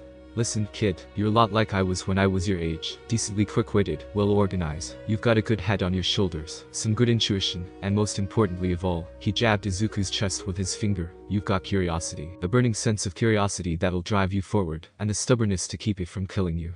Haha. Kid, I'm the Daruma Ichiko. He guffawed. I'm the genius of the century. What do you think I did when I first made something like you did? Izuku blinked. You used it on yourself, he realized. Bingo, kid. You got it in one. He ruffled Izuku's hair. Granted, there's just a little difference between the projects. Yours is, well, he gestured to Izuku, all that, while mine was an enhancement for photographic memory. Granted, it was one with a few unintended side effects. He laughed and rapped his knuckles on the side of his head. But I trusted you had listened well enough to avoid the same mistakes that I made back then. He leaned back and let out a hearty laugh. My boy. He clapped Izuku on the shoulder and gave him a proud nod. You did good, kid. And of course it was at this moment that the universe decided it wanted to intervene. Yujiko. A familiar voice cried out as the door was flung open with enough force to rattle several chemical vials, sending the more precariously balanced ones into a spin. Yir. What have I told you about slamming doors in the lab? You're gonna break something and damn it, I'm not gonna be the one to clean it up. Sorry boss. Yir wheezed, hunched over against the doorway. I've gasped been looking for you pant all fucking day gasp, but I couldn't get a hold of you. Well, of course not. I've been in important meetings all day, with my phone turned off. If you had gotten a hold of me, I'd be angry. Impressed, yes, but angry. The doctor slapped the table for effect, unfortunately causing one of the vials that had been rattling from the door swing to fall and break on the floor. Also, you've officially been demoted to third most liked in the building, behind me and the kid here. You've been bringing me coffee in the mornings which, while an obvious attempt at kissing up to get on my good side, was well thought out, and I'm more than self-centered enough to accept such treatment. That was what had kept you ahead of my apprentice here, but no longer. Boss. Yes, Yir. Green. Green did something stupid. Yur pushed herself up from the door, only to freeze as her mind registered what she was seeing. There was some that's green. Accompanied by some that's green. And a few never to be talked about hots and of course the underlining Watatil fuckish happening. That's green. Yes, Yir. He's beside you. Yes, Yir. He did the stupid thing. Yes, Yir. Wait, you know what he did? Yes, Yir. And you're not strangling him. What? Wahoha. No, of course not. When my boy and I have been working together on an old project of mine that I shelved a few years ago. Yujiko waved to the mess of chemicals and brain matter on the table. Haha. Why yes, we're as close as two brothers at the fruit market, buying food for our mother because she was ill and couldn't go herself, and we didn't want her to painfully starve to death over the course of a few weeks. Anyway. Yujiko coughed awkwardly. What was it that you needed? Oh, it was nothing important. Yir gave a strangled laugh as her eye twitched. Apparently it wasn't important at all. Yir, Yujiko sighed, disappointment evident in his tone. I told you not to interrupt me unless it's important. I thought you would have understood this by now. I was fine with you coming in and interrupting our fun or important work. He gestured again to the brain table, because I thought you had good reason to. He slammed his hand on the table for effect, but aimed a bit too far to the left, hitting the tray and causing brain goop to splatter on him. Tomorrow you're bringing me 3 morning coffees. Yes, boss. And you're going to be in charge of bringing them to me all day. Yes, boss. Another vial fell and shattered. For a week. Yes, boss. Ichiko sat down with a huff as Yir dejectedly closed the door like a beaten puppy. He gave that now smushed brain a few good pokes before addressing his apprentice. So what did you do with your day off? Izuku laughed, the situation getting to him. You'll see. And when I get into the school without a quirk, and I prove everyone wrong, the teachers, his bullies, and even All Might himself, they'll all see. Rain of sins. The moon hung in the midnight sky, peering through the city windows, and illuminating Nezu's office. The principal stared, unblinking, at the paper in front of him. It was the last paper he had to sign off on, and it was the one he had wanted to start with, but wound up putting off because of this exact problem. He just wasn't sure. And while that might sound mundane to an average person, it was anything but to Nezu. He was the genius behind UA's success, the highest IQ-ranked individual in the world. He was undefeated in every board game in existence, be it against human or AI, in chess, Go, or any other. He was Nezu, owner of the high-spec Quirk. To Nezu there was no sure unsure, there was only logical and highest probability of success. And his logic said that the one in Izuku Midoriya's score box meant he failed the test. All Might had ranted, and when he called down, tried to reason with everyone. He believed that the boy deserved rescue points. All Might claimed that the boy tried to lift her out of the rubble, but stopped when it was clear he'd hurt her. If he continued to claim Uraraka's story supported, but it was after this that his claim fell apart. All Might had said Mr. Midoriya, knowing he couldn't face the zero-pointer head-on, had pulled his grand elaborate stunt with the building, in order to save her. Which, honestly, just, really Toshinori. After All Might left, the other teachers had smiled softly and talked about classic All Might. And how he always sees the best of people, even if it isn't there. Nezu saw it for what it really was. Naivety. Unfortunately for All Might, the rest of the teachers saw it exactly like Nezu did. The boy had moved Ms. Uraraka out of the way, retrieved the weapon he was collecting, and then continued on. The only reason for the interaction between the two was because she was in his way. 0 rescue points were awarded. Although, strangely, Aizawa of all people suggested that he be allowed to transfer into the Genet course, even though the boy hadn't applied for it, but he was outvoted. And as such the principal of UA sat with the boy's paper on his desk, a paper with a single point. Izuku Midoriya. Number 1. He should fail him. It was the logical thing to do, and yet, All Might's pleading and almost religious endorsement of the boy's character, the recorded videos of the boy's actions at the slime villain scene, the ever-impossible Aizawa being swayed by the final performance, something about it made him hesitate. And from that hesitation, thoughts that he could almost swear weren't even his own, started slipping into his head. The boy's written scores were outstanding, completely flawless across the board. If it hadn't been for that scam question at the end, one that you specifically ordered to be removed, he would have been the first to score a perfect 100 in almost 4 DECADES. He saw the boy's mind in action during the exam, setting the explosives in just the right place to get that building to drop exactly how he wanted, and rigging a contraption to do it at the exact right time. The boy might just be a prodigy in the making, one overlooked because of his quirklessness. If you took him under your wing, just imagine what he could accomplish. Nezu shivered as a cold feeling ran through his spine. It was almost like fate wanted the boy to pass. Bah! He shook his head. The world runs on logic, reasoning, and probability. Superstitions such as fate were for the weak-minded who refused to open their eyes to the truth of the world. Fate was best to be sealed away and forgotten. And so with a stamp of red ink, that's exactly what the little mouse did. Fail. Thank you so much for joining me on this incredible journey today. I hope you enjoyed exploring the fascinating what-if scenario of Deku. The possibilities were truly mind-blowing. If you found this video entertaining and thought-provoking, don't forget to give it a thumbs up, share it with your friends, and subscribe to our channel. Your support means the world to me and inspires me to bring you more captivating content in the future. Stay tuned for more exciting what-if stories and other amazing videos coming your way. Until next time, take care, stay curious, and keep embracing the power of imagination. Goodbye, everyone.